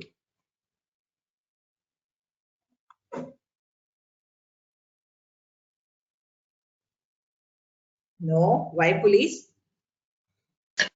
Refuse her request because baby is having its own rights. Exactly. Yes, refuse her request. Yes. Has rights. The fetus does not have any right in UK. Remember this. So fetus does not have any right for you in UK. That is a mother will decide. Like surrogate. Remember, surrogacy. The surrogate mother is the one who will decide everything for the baby, not the commissioning parents.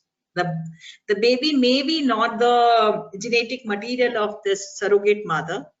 That is this is from the commissioning parent, but the commissioning parents are not responsible for anything. They cannot decide anything. Surrogate mother will decide. Okay, and here and surrogate will decide up to 6 months of the age of the baby.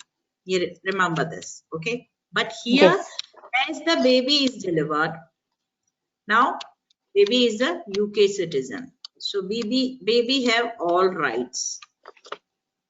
So as mother is refusing, you will not listen her, and you will because the mother was doing previously on this, that she is having 400, she refuses for ART, she refuses for cesarean section. Now you will bring the court order, emergency court order. An emergency court order is available on phone there. So that is required for the baby. So you will save the baby. Now this is the Jehovah Witness. Age is not given. Severe postpartum hemorrhage, lost her consciousness, sign advance directive, all circumstances, refuse blood transfusion.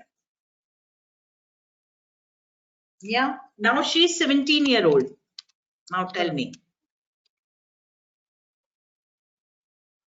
Age is not given.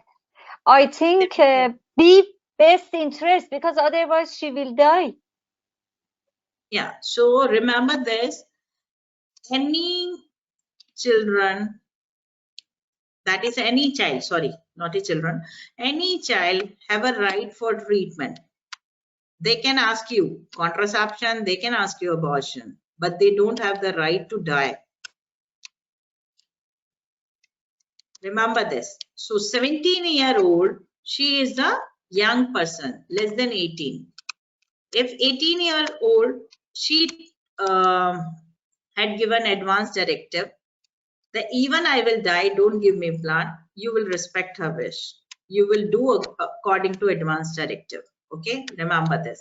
If she is 17 years, she has signed advance directive, you will override her advance directive if she is going to die.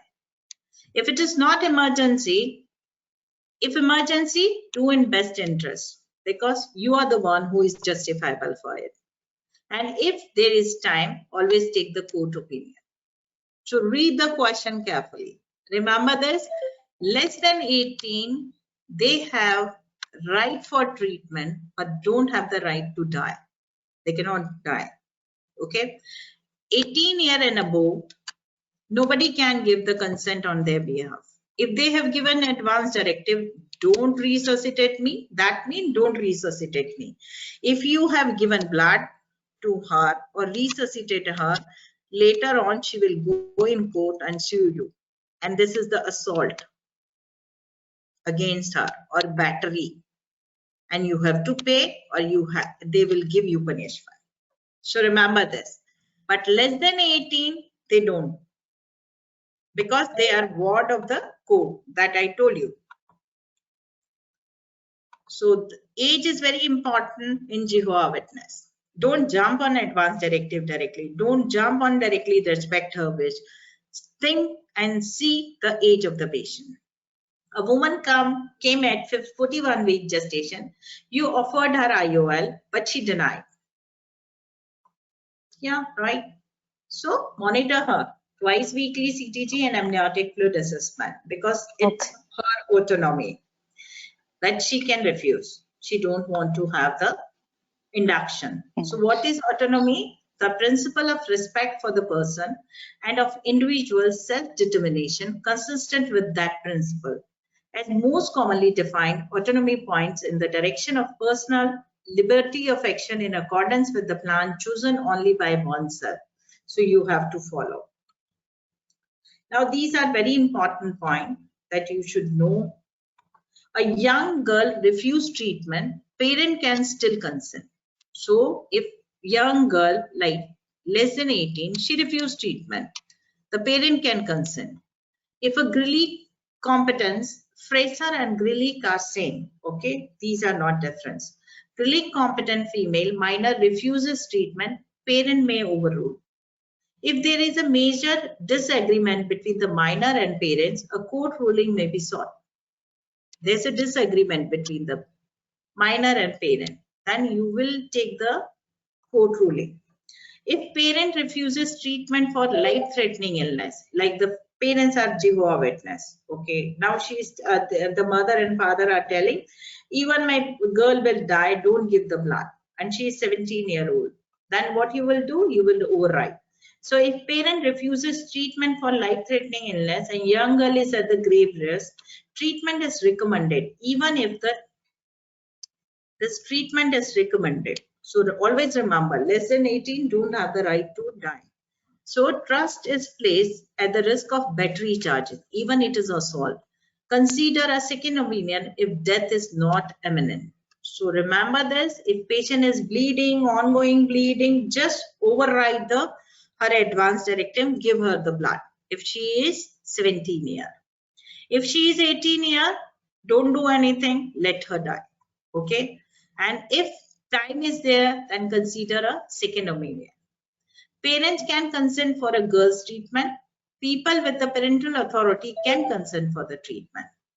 So that we have done.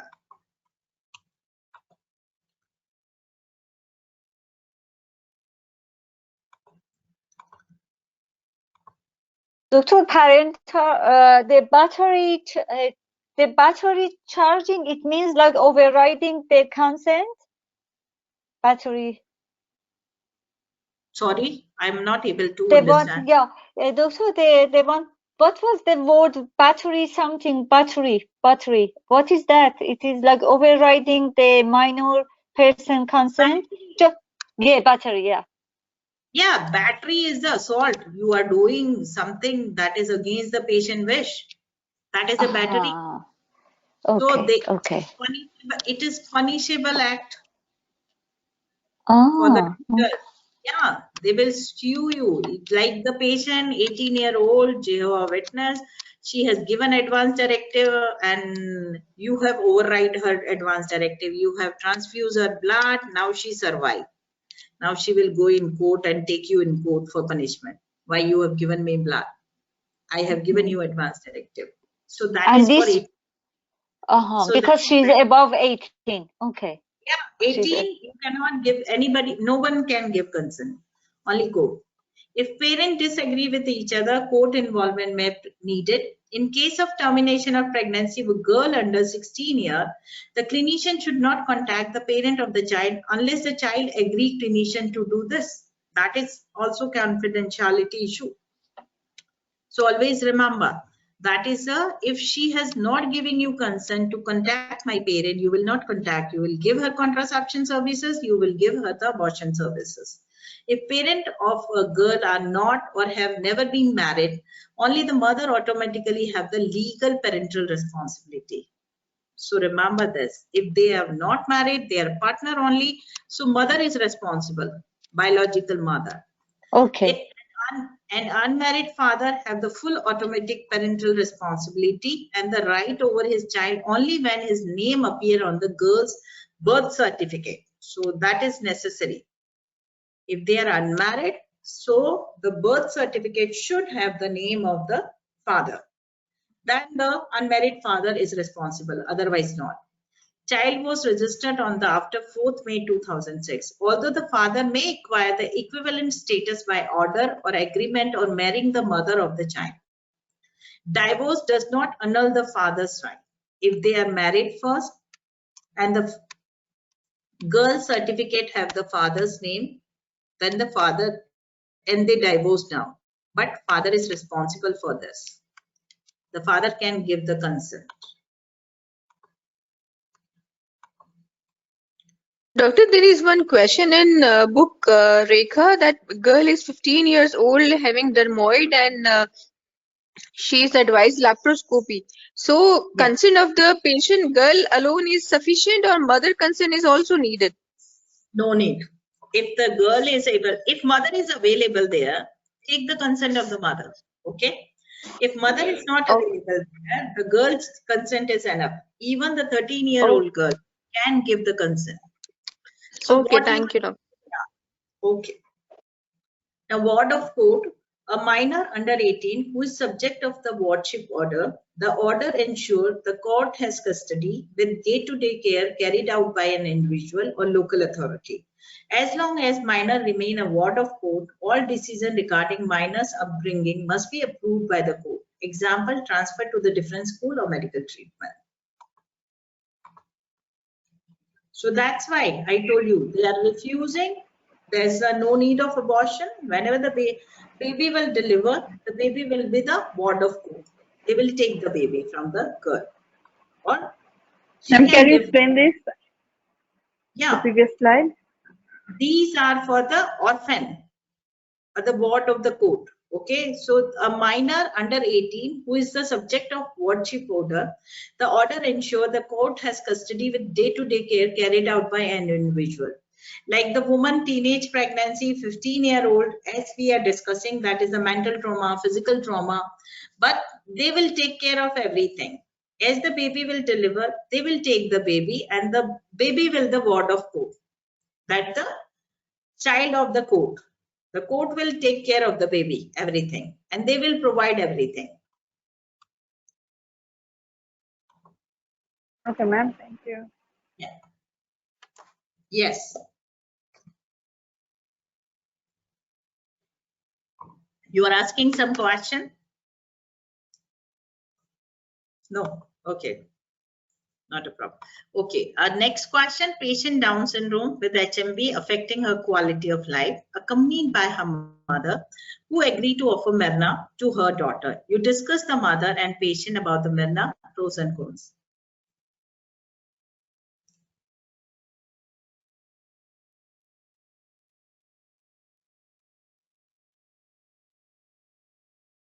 Yeah, it's B, beneficence.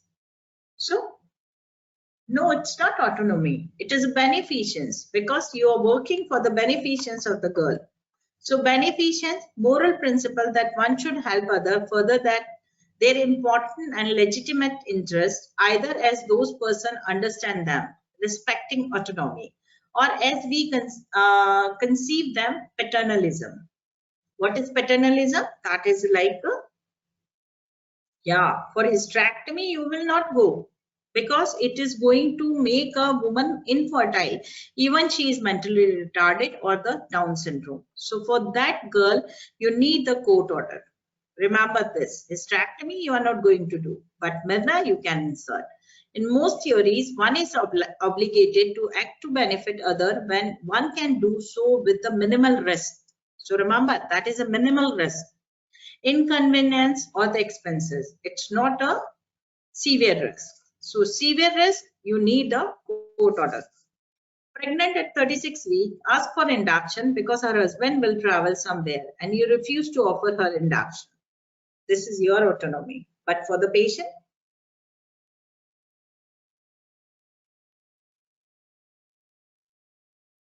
A, non-malfeasance. yeah, it's A, non-malfeasance. So remember that not going to harm the patient or baby. So non-malfeasance involve avoiding sexual, financial, emotional, any other form of the client exploitation, avoiding incompetences or malpractice, not providing services when unfit to do so due to illness, personal circumstances, or intoxication. The practitioner has an ethical responsibility to strive to mitigate any harm caused to a client, even when the harm is unavoidable or unintended. Holding appropriate insurance may assist in the restitution. So that is a non-malfeasance. Now this is the question. Unexpected pathology during surgery operation. A young girl who was entered as acute appendicitis. Appendix was found normal, but a 3 centimeter dermoid cyst was found on the right ovary. Patient signed for appendicectomy and laparotomy. What you will do? A, ma'am, abandon the procedure. Yeah, right. Yes, abandon the procedure. Because it's a given in the top that is normal looking appendix may have inflammation, so you have to remove it. But removing appendix, it's not our job. Remember this, because in this scenario, they will give the patient in the surgery ward and they call you because they find out there is a ovarian cyst is there. And always remember that less than 3 centimeter, remember premenopausal ovarian cyst. If you remember, that is less than 5, we are not going to do anything. Sorry, I have written 5 here. So just a minute. So always remember, less than 5, 5 to 7, more than 7 centimeter. Less than 5 centimeter, we are not doing anything. 5 to 7, we are following up annually, 12 monthly or annually, and more than 7, that is according to patient condition of the cyst and the pain and all, either laparoscopy or either MRI, and then gynae-oncologist. So remember this. So that is a guideline. So they have given you 3 centimeter. So in this case, a follow-up is not required except the patient have the pain. Remember this. And here, because they have taken consent for appendectomy and laparotomy, so abandon the procedure. Or the appendix removal, that should be decided by the surgeon. It's not your job.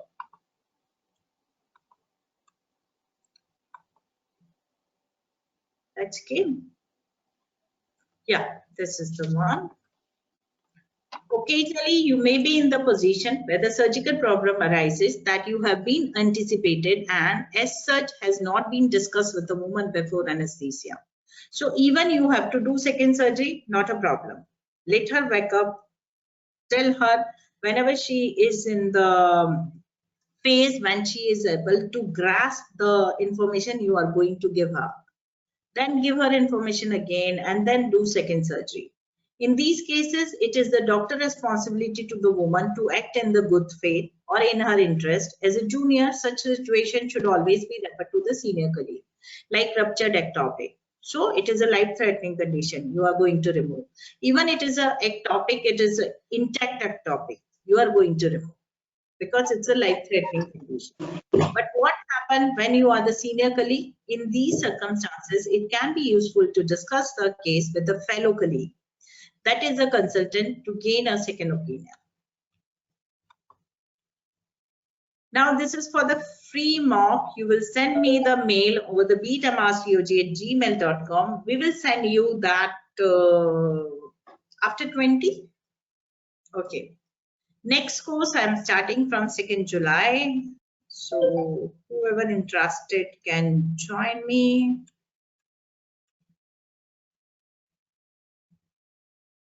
So it's for $50 and the $50 will be the discount up to 25th June. Now Bloom taxonomy.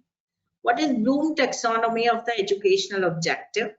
Bloom divide learning into the 3 educational domains. One is knowledge, that is a cognitive domain. One is the attitude, that is the affective domain. Third is the skill, that is the psychomotor domain. Now, assessing knowledge for cognitive domain, that is the type of assessment you can use for assess this knowledge, that is cognitive, single best answer, multiple choice, extended EMQ, essay question and oral assessment. So part 2 is for cognitive domain. Assessing attitude. This is perhaps the most difficult domain for which it provides valid and reliable assessment tool. Elements of the assessment of this domain will be included in assessment of the other domain. Assessment in this form will provide a snapshot of the trait and the element of behavior attributed to their domain. So descriptive activity exhibited by the candidate in the domain include questioning, supporting, and sharing. This type of attribute can be assessed as a part of in-training record, the inclusion of multi-source feedback. So remember this, multi-source feedback. Whenever you are going for revalidation, what is revalidation? That is you have done the licensing to work into the UK. It is valid for the 5 years.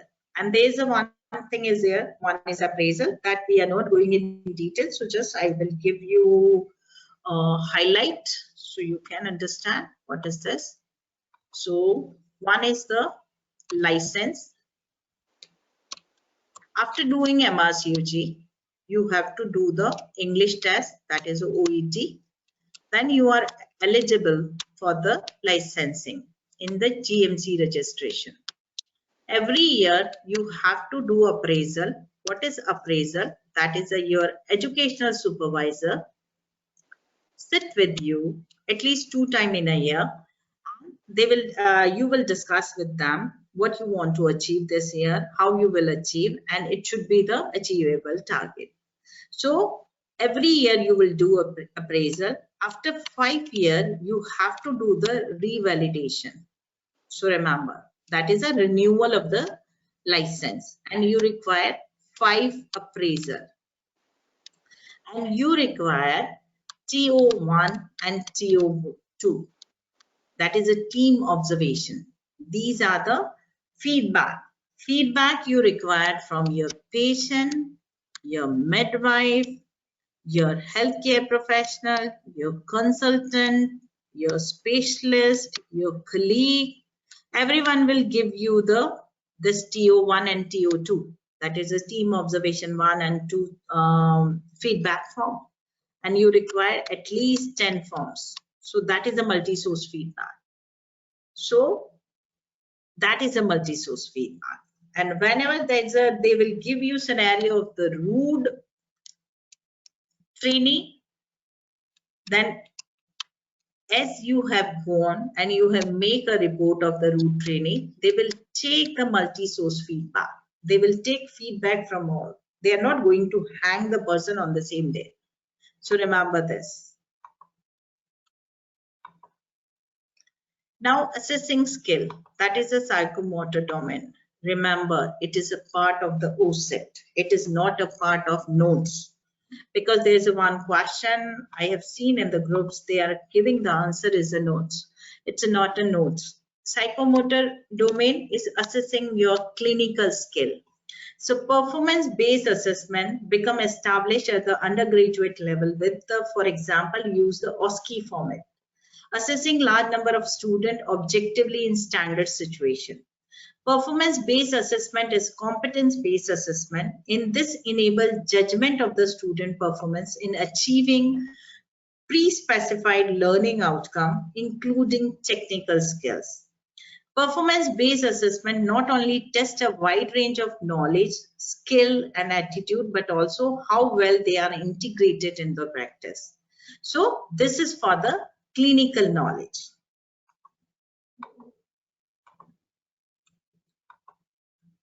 Now notes. What is notes?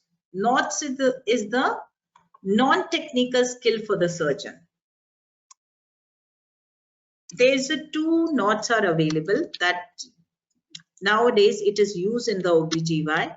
One is in the gynecological surgery, OR, operation theater, and one in the labor ward. How you are behaving with your colleague, that is your behavioral assessment, as well as the leadership, and how you are managing your stress in work. That is the notes. So notes is the non-technical skill for surgeon. Tool can be used in workplace to provide feedback on the non-technical skill. Originally developed for use in surgery, notes is a behavioral marker system.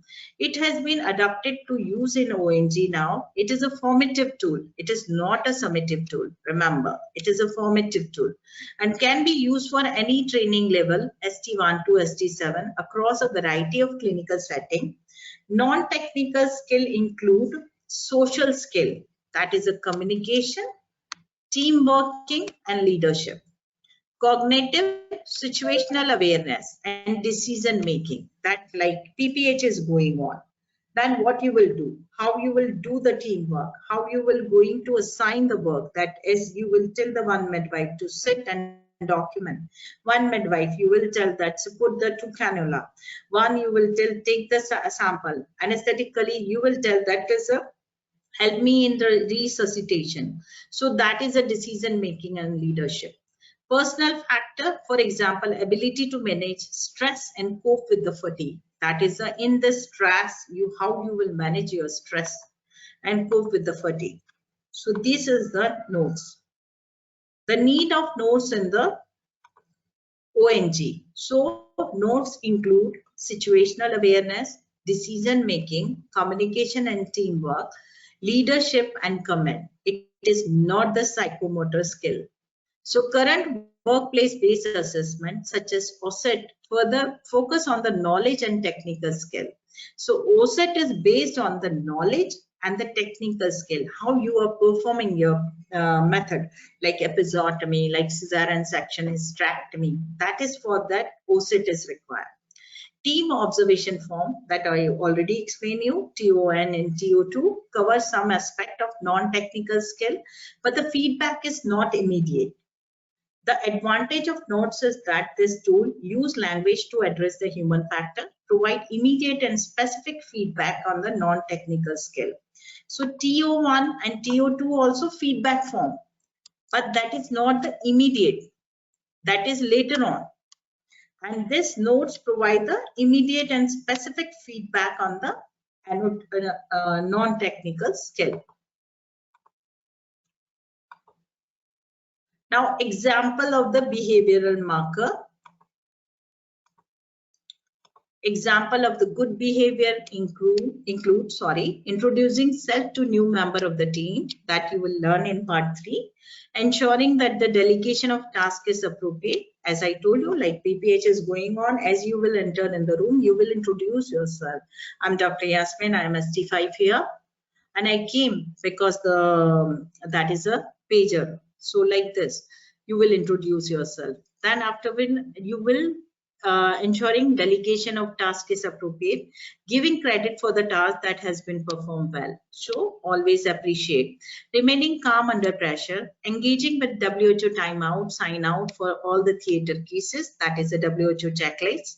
Example for the poor behavior, that is not inspiring confidence in team, blaming other, that something has happened and you are blaming. Freezing and displaying an inability to make decision under pressure. So that is a negative.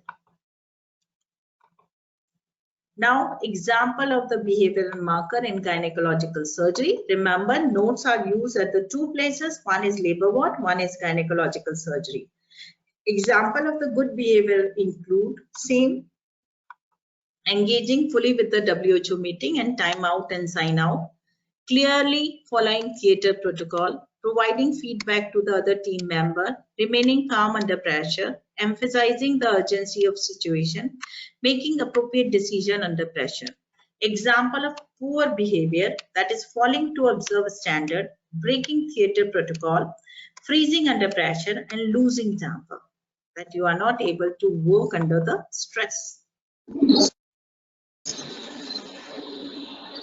Please close your mic. Now there's the questions are there that I have taken from the group only.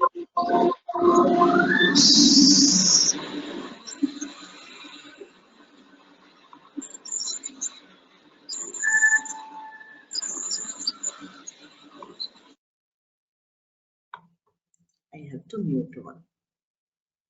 Okay, so for first question, trainee has a bad attitude, difficulty to work with the college supervisor.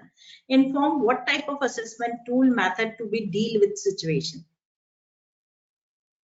Bad attitude. J. No. We have discussed this. Bad attitude, rude B, training. doctor. Yeah, it's a B. Multi-source feedback. No, that is not the notes. Notes you are giving the feedback of the behavior of the doctor. So here, what assessment tool you will use? That is a multi-source feedback. Second, trainee wrote in its reflective notes about the complicated case and put all the mistake on you.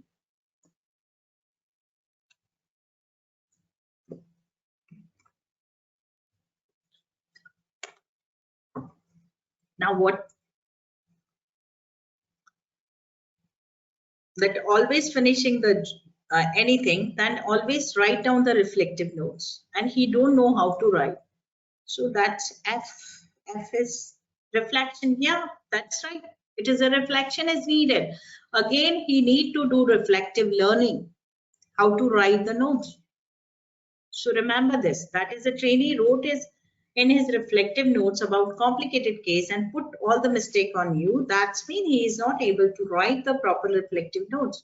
So he had to do reflection of the reflective notes. Now, trainee removes some pages of his logbook to keep only the good feedback. You notice that.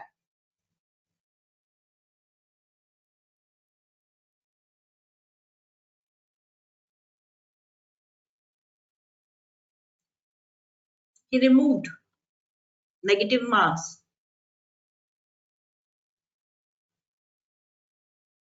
Then you will, and you notice, so no, notes is not there. Meet them, meet with them. That is appraisal. Because here they have not given you meet in private or give written notice like this. So this question that you have noticed, trainee remove some of the pages of the logbook. So do appraisal, call the meeting. So you can talk to him or her. Which formative assessment tool to check cognitive, psychomotor skill and behavioral skill of any trainee at NHS?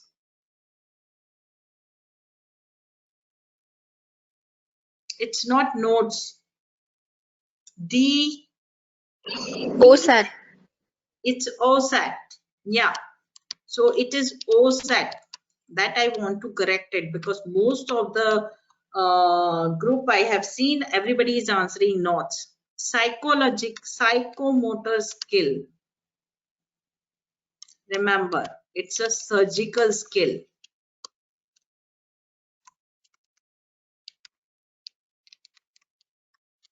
So it will come in the OSAT. And somebody answer mini sex. Now mini sex is anyone? History examination. History examination and communication skills. Yeah, so it's a history taking. Remember this. If they have asked you history taking, then it is a mini sex. So remember this. Psychological skill, that means they are asking OSAT. It may be summative, it may be formative, because OSAT is the summative as well as a formative. That is also common question. Now, summative assessment to assess the yearly performance of the trainee. ARCP. It's a ARCP. Oh, Yeah, ARCP. Okay. And surgeon to assess the decision of trainee indicator. Sorry, I was not able to listen. Notes. Yeah, it's notes. So decision of the trainee in theater is a notes. And surgeon training non-surgical method in the theater like leadership. Again, same notes.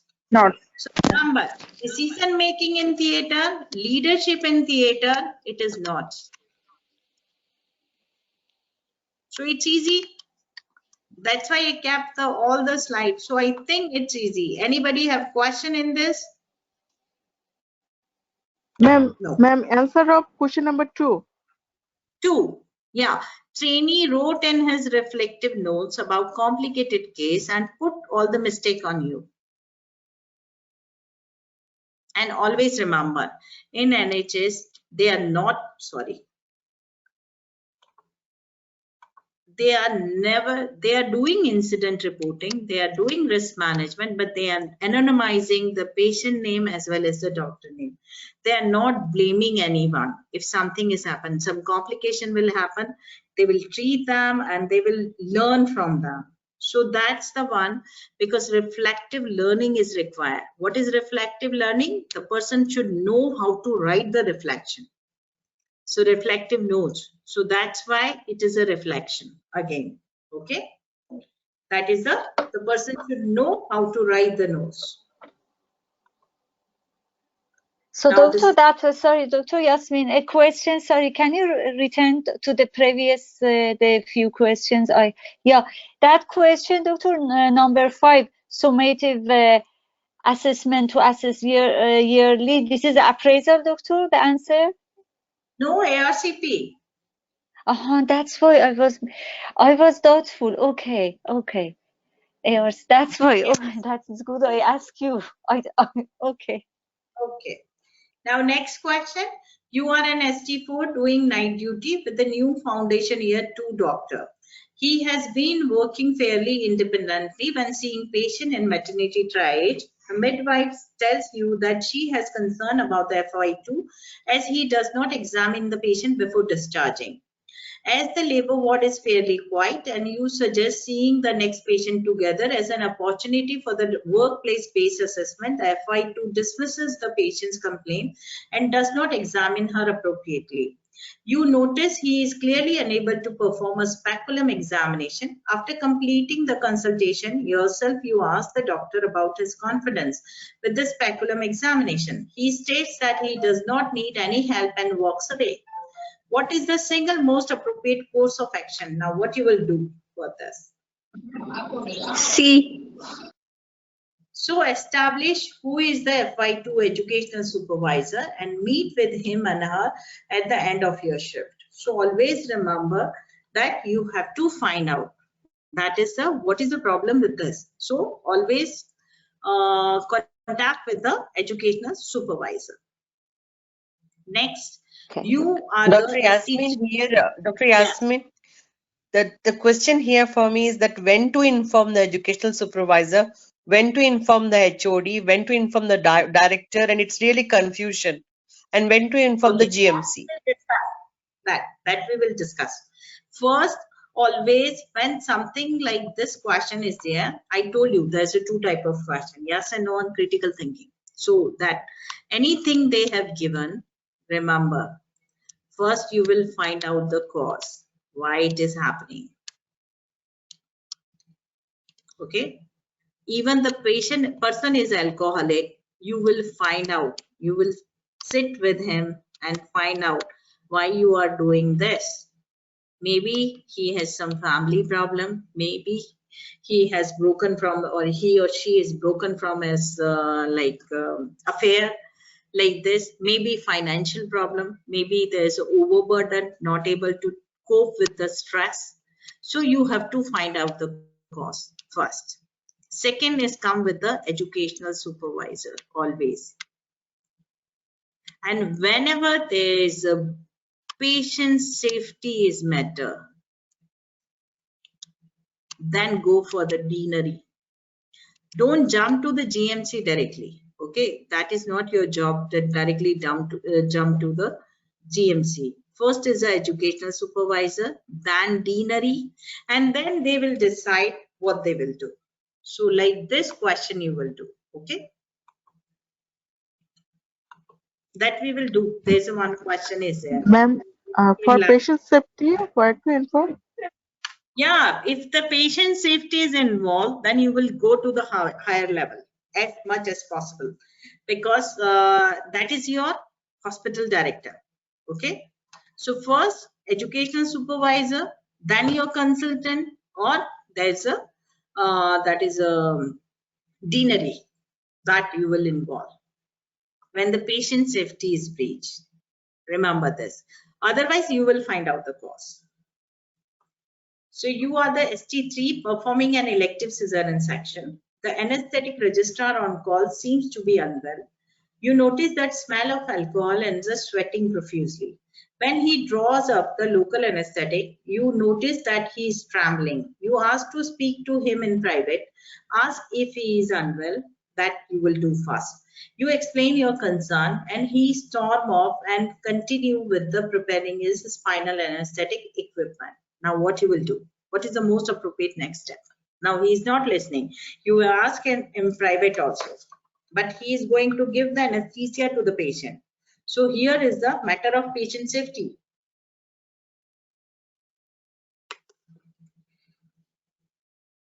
Yeah. So ask the consultant. Here is GMC doctor reporting to GMC. No. Oh, okay. Patient is there, you are going to do surgery, you are going to inform GMC for that?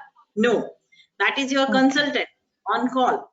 So escalate to consultant on call, come urgently. Oh, okay. Okay. Yes. So think like this. That is a question. Now this is the question. Trainee failed to upload OSET that he didn't perform well.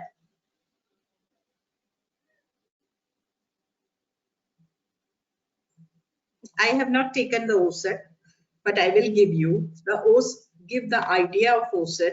Just a minute. First is the OSET is formative as well as summative. Okay.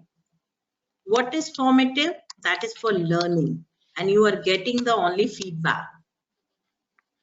Feedback, what have done well, what is went wrong, and how to improve. That is a feedback. Okay. Second is summative. That is a pass and fail. And whenever you are doing the OSET, always you have to declare in advance that which type of OSET you are doing. That is in advance. If you are doing formative OSET and it went very well, now you are telling your educational supervisor, your consultant, or your ST5, change it to the summative. It is not possible. So always in advance, she has to declare, or he has to declare which type of OSET you are going to do. So that is one. And whatever the OSET is there, OSET goes very well or bad, you have to upload. So that is not the answer. That is a arrange another OSET. That is wrong. So what it's going to finish. That is I have taken that Eurodynamic question also in last. That is the last question. That is someone told me today, so I told. Okay. So Wait. that is I was in OSET, so please listen me. You have to upload the OSET. Either it is a bad or it is a good. Now give me answer. Trini failed to upload OSET, that he didn't perform well. He had failed. Now what you will ask them? Arrange another OSET? No, you are not going to arrange another OSET. That is not a OSET is the is done by the trainee, and it is on the will of trainee. That today I am going to give the no head of department. Sorry. First ask him why you have not uploaded. Maybe he had not had time. It's doing the heavy duties. Talk to him privately. Talk to him privately. Finish. Okay. Ask him. That is the appraisal. Okay. Why you have not uploaded? Okay. Think like this. Why you are jumping an OSET? Arranging OSET is not a work of the educational supervisor. It is the wish of the trainee that I will do OSET today. If you are free, will do OSET, then he will say, yeah, we can do it OSET. So that is and formative OSET, as much as they want to do, they can do, but summative require 3. And whatever the OSET is there, either it is bad or good, you have to upload in your e-portfolio. So when he have not uploaded, then ask him why you have not uploaded. What is the reason? Finish. Okay.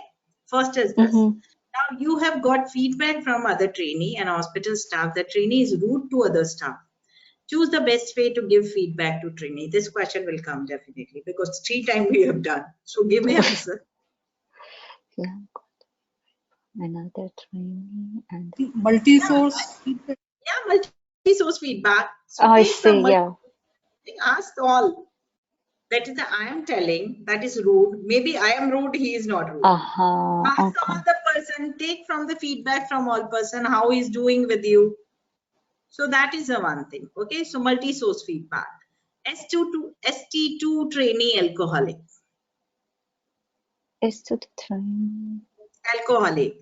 If he is coming again and again alcohol, then you will go on the higher level. But if he has come first time, then what you will do? Warn him in private. Talk to him privately. Warn him or talk to him. Warn. Yeah, warn him in private or warn him in writing. That is a better thing. Because written documentation is better for this. Because the alcoholic person is going to breach the patient safety.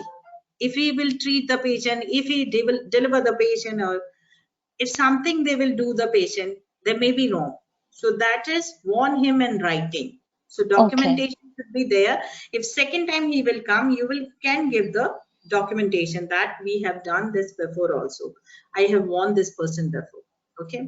Now this is trainee reflect on incident which has bad outcome.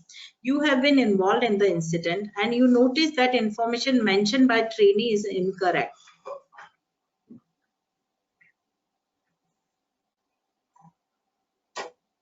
Now the trainee, what you have done, that was the bad OSET. Now he, not another OSET. I told you, OSET is not your job to arrange for that. Because there is no spoon feeding there. They will decide by themselves that I am going to do OSET today. So arrange for me. That is from the trainee that I want to do. That is a day-to-day assessment. Exam for the membership, MRCOJ is a part 1, part 2 and part 3 that you have to pass. Part 1, that is you become the ST2 to ST3. Then ST3, ST4 and ST5. To become ST6, you require the pass the part 2 and part 3. Okay, these are the exam. Otherwise, there is a day-to-day assessment. That is a OSET and the other like mini sacs and all this. So here, because he had done something wrong, because he is not uploading it, so better to talk to your colleague. So that is the deanery. So deanery of the postgraduate education, because it is not justifiable that something as an educational supervisor, like I am a teacher, you are my student, I have given you 8 marks and you have done 18 marks. Are this justifiable that I'm going to arrange a test for you again? No, I'm going to talk to the senior, or I'm going to talk to my colleague what to do this with this student, that she is doing like this. So in the e-portfolio, if they have mentioned that is the incorrect information is uploaded by the trainee, then talk to your colleague. So that is a deanery of the postgraduate education. Okay. Answer of 2. Okay. That is a multi-source feedback. You have got feedback from the trainee and hospital staff. Trainee is rude. Always remember, if trainee is rude, maybe the person is also rude. So that's why they are behaving like this. So you have to take the feedback from all. Last one, that is for deanery. Deanery of the postgraduate education. Ma'am, would you again explain the formative OSET? Yeah, there is a formative OSET is a learning. Learning that I want to learn episiotomy, I have done, now I am going to do. That's a formative OSET. So they will give you only feedback. It is not pass and fail. Formative OSET is for learning. It is a feedback. They will give what went good, what went wrong, and how to improve. And if it is the best one you have done in formative, and now you are telling that please change it to summative, they will not change, because you have to give in advance which type of OSET you are doing. Okay, so remember this. And all the OSET, whatever the OSET is, outcome of the OSET is there, you have to upload in the e-portfolio. So remember this. Okay. Question 3, alcoholic, then warn him in the writing, documented. So if they have given you that written explanation, then ask the written explanation. Always talk to him privately first time if he came. Remember this. But if this is option is available, then in writing it is better, because it is not allowed to come in this. That is for free mock that I told you. Just send me. This is for the course. Now this is urodynamics. That is the one question somebody told me how to solve. Then you have to mug up these values. If you want to solve this type of question that they have given you, that this question, so you have to mug up these values. That is a bladder capacity is normal is 400 to 600 ml. If more than 600 ml is the capacity is there, then they have given you 1 liter. They will not give you, I know that is out of course. If it is more than 1000 ml, then it is a neurogenic bladder. The patient is not able to feel the sensation of passing urine. So that is a neurogenic bladder. If it is reduced capacity, where is the reduced capacity? In cases of the overactive bladder, in cases of detrusor overactivity, and these both are same thing, but it is after urodynamics. Remember this. And in cases of the bladder pain syndrome. And always remember, bladder pain syndrome, they will give you, that is the patient have pain during filling of bladder.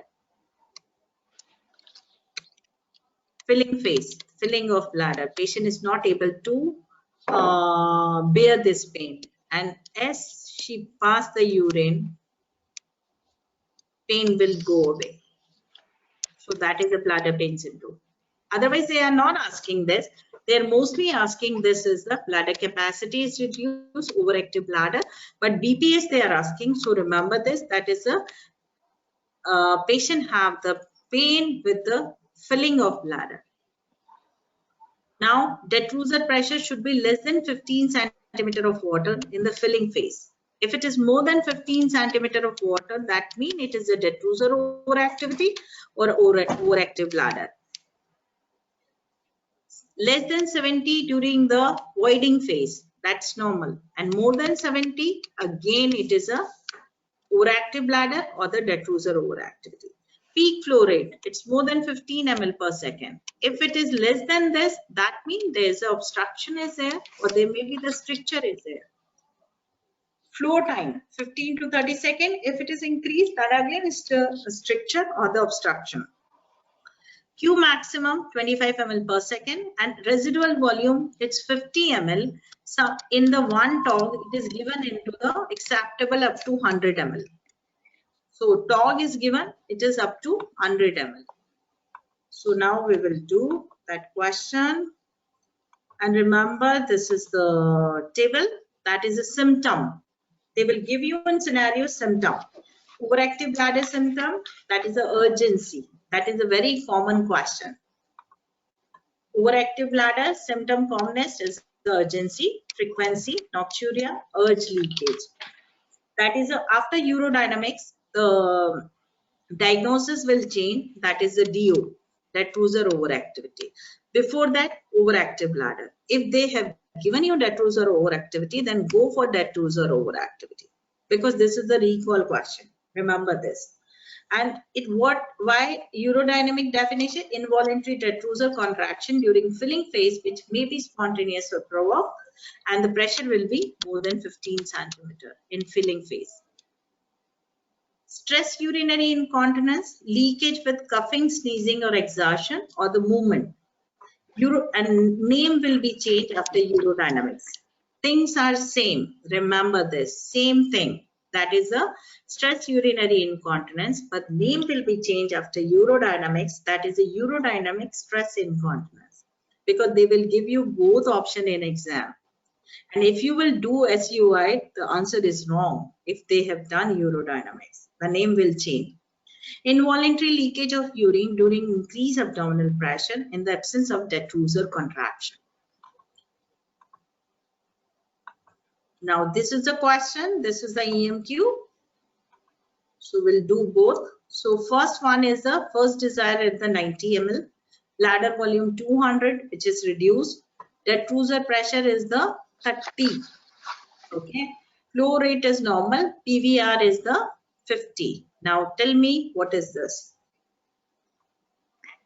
Detrusor overactivity?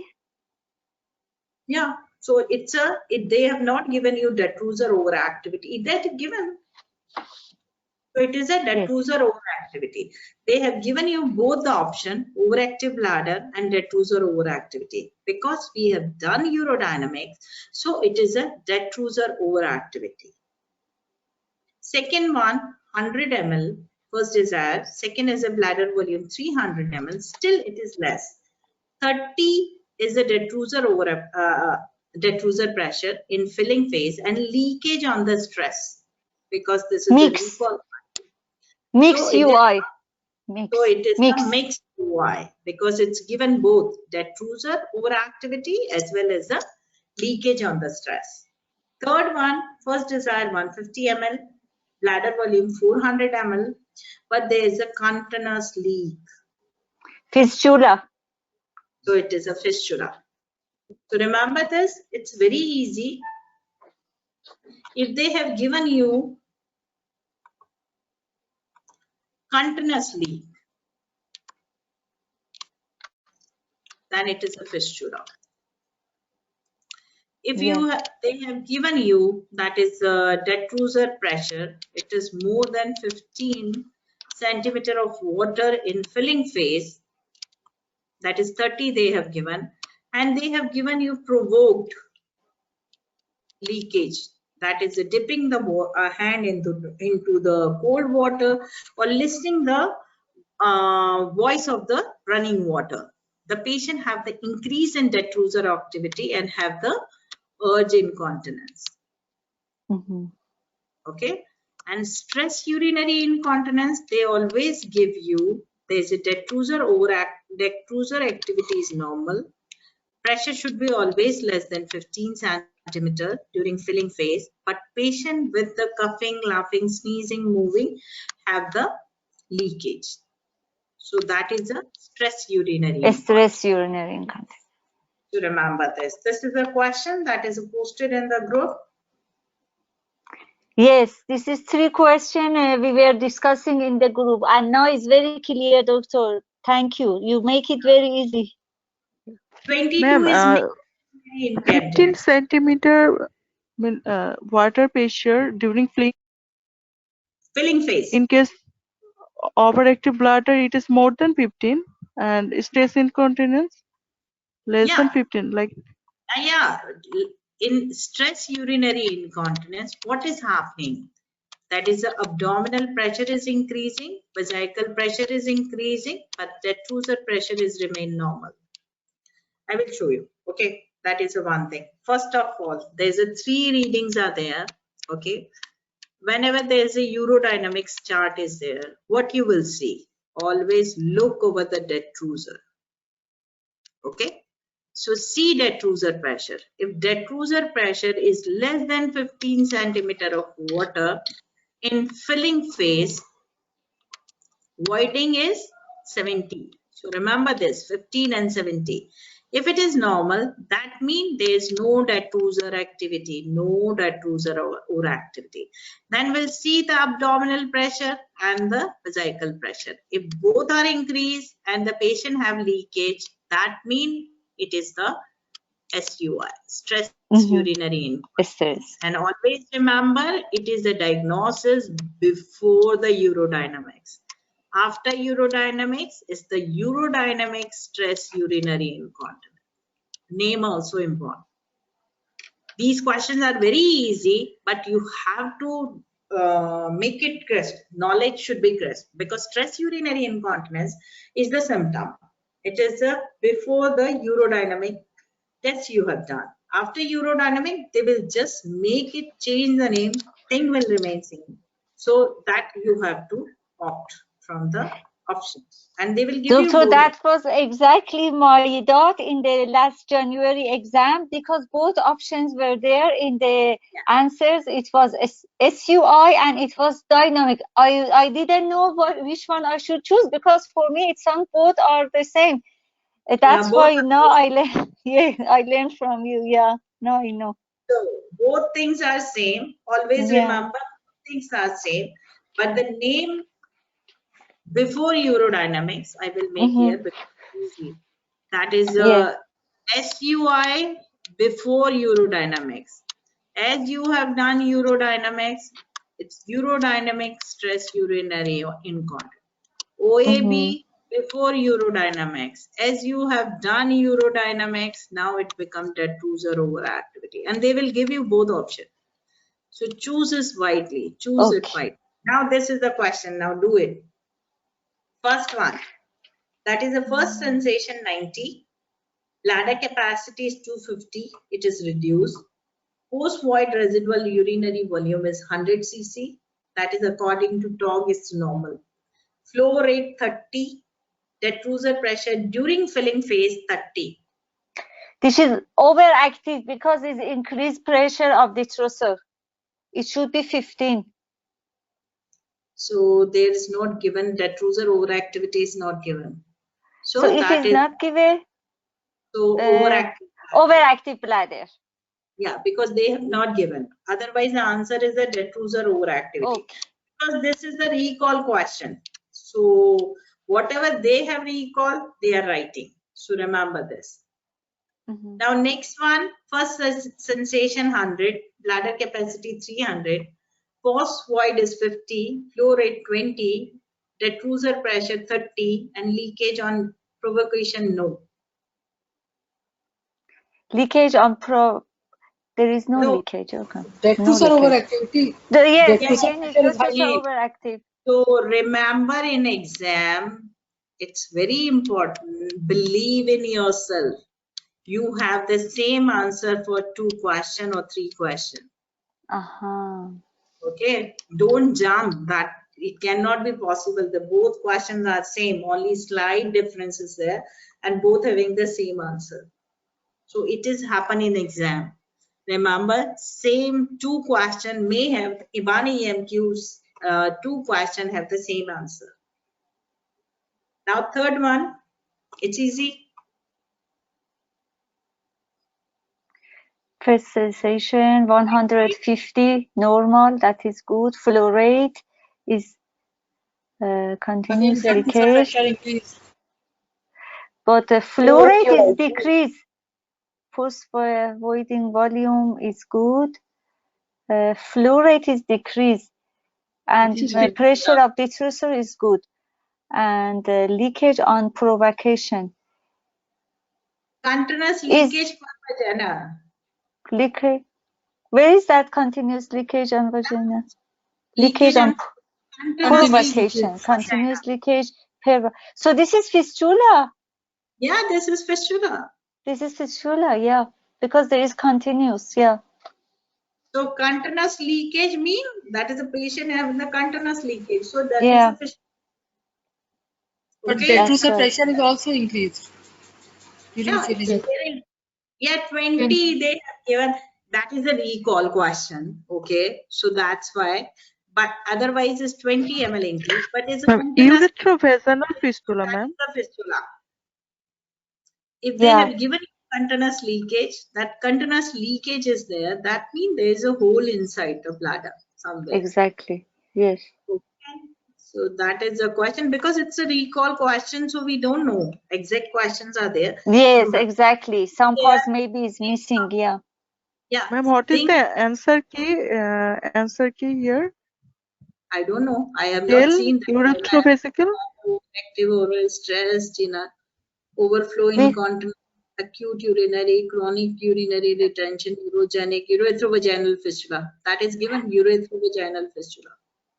And Dr. Yasmin, what about genuine stress urine incontinence? What is that? This is same as the SUR, yeah, genuine stress. What is that? That is a one thing is there, that is a genuine stress urinary incontinence. This is the condition where you have made the patient lie down on the couch and just after examination that you will just separate the labia and tell the patient to cough. As the patient will cough, the leakage is there.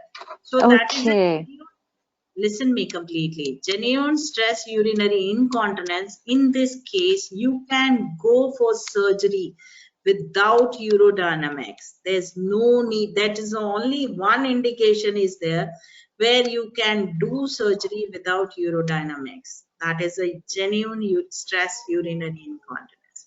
There's no, because urinary incontinence, stress urinary incontinence is because of two reasons.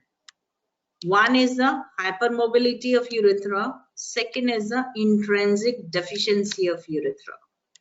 If you will do sling operation and hypermobility of urethra, the patient have the effect.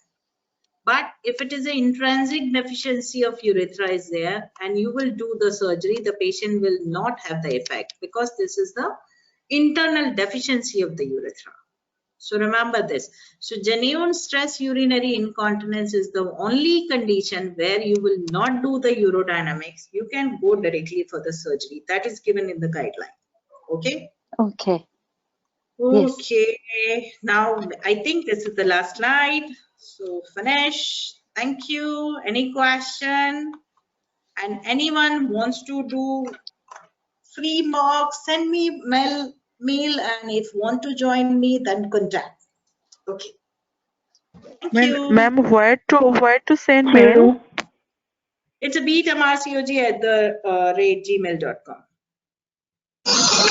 Doctor, just wanted to ask one question regarding that. When to do feticide at what gestational age? 22. Before 22? No, after 22. After 22, yeah.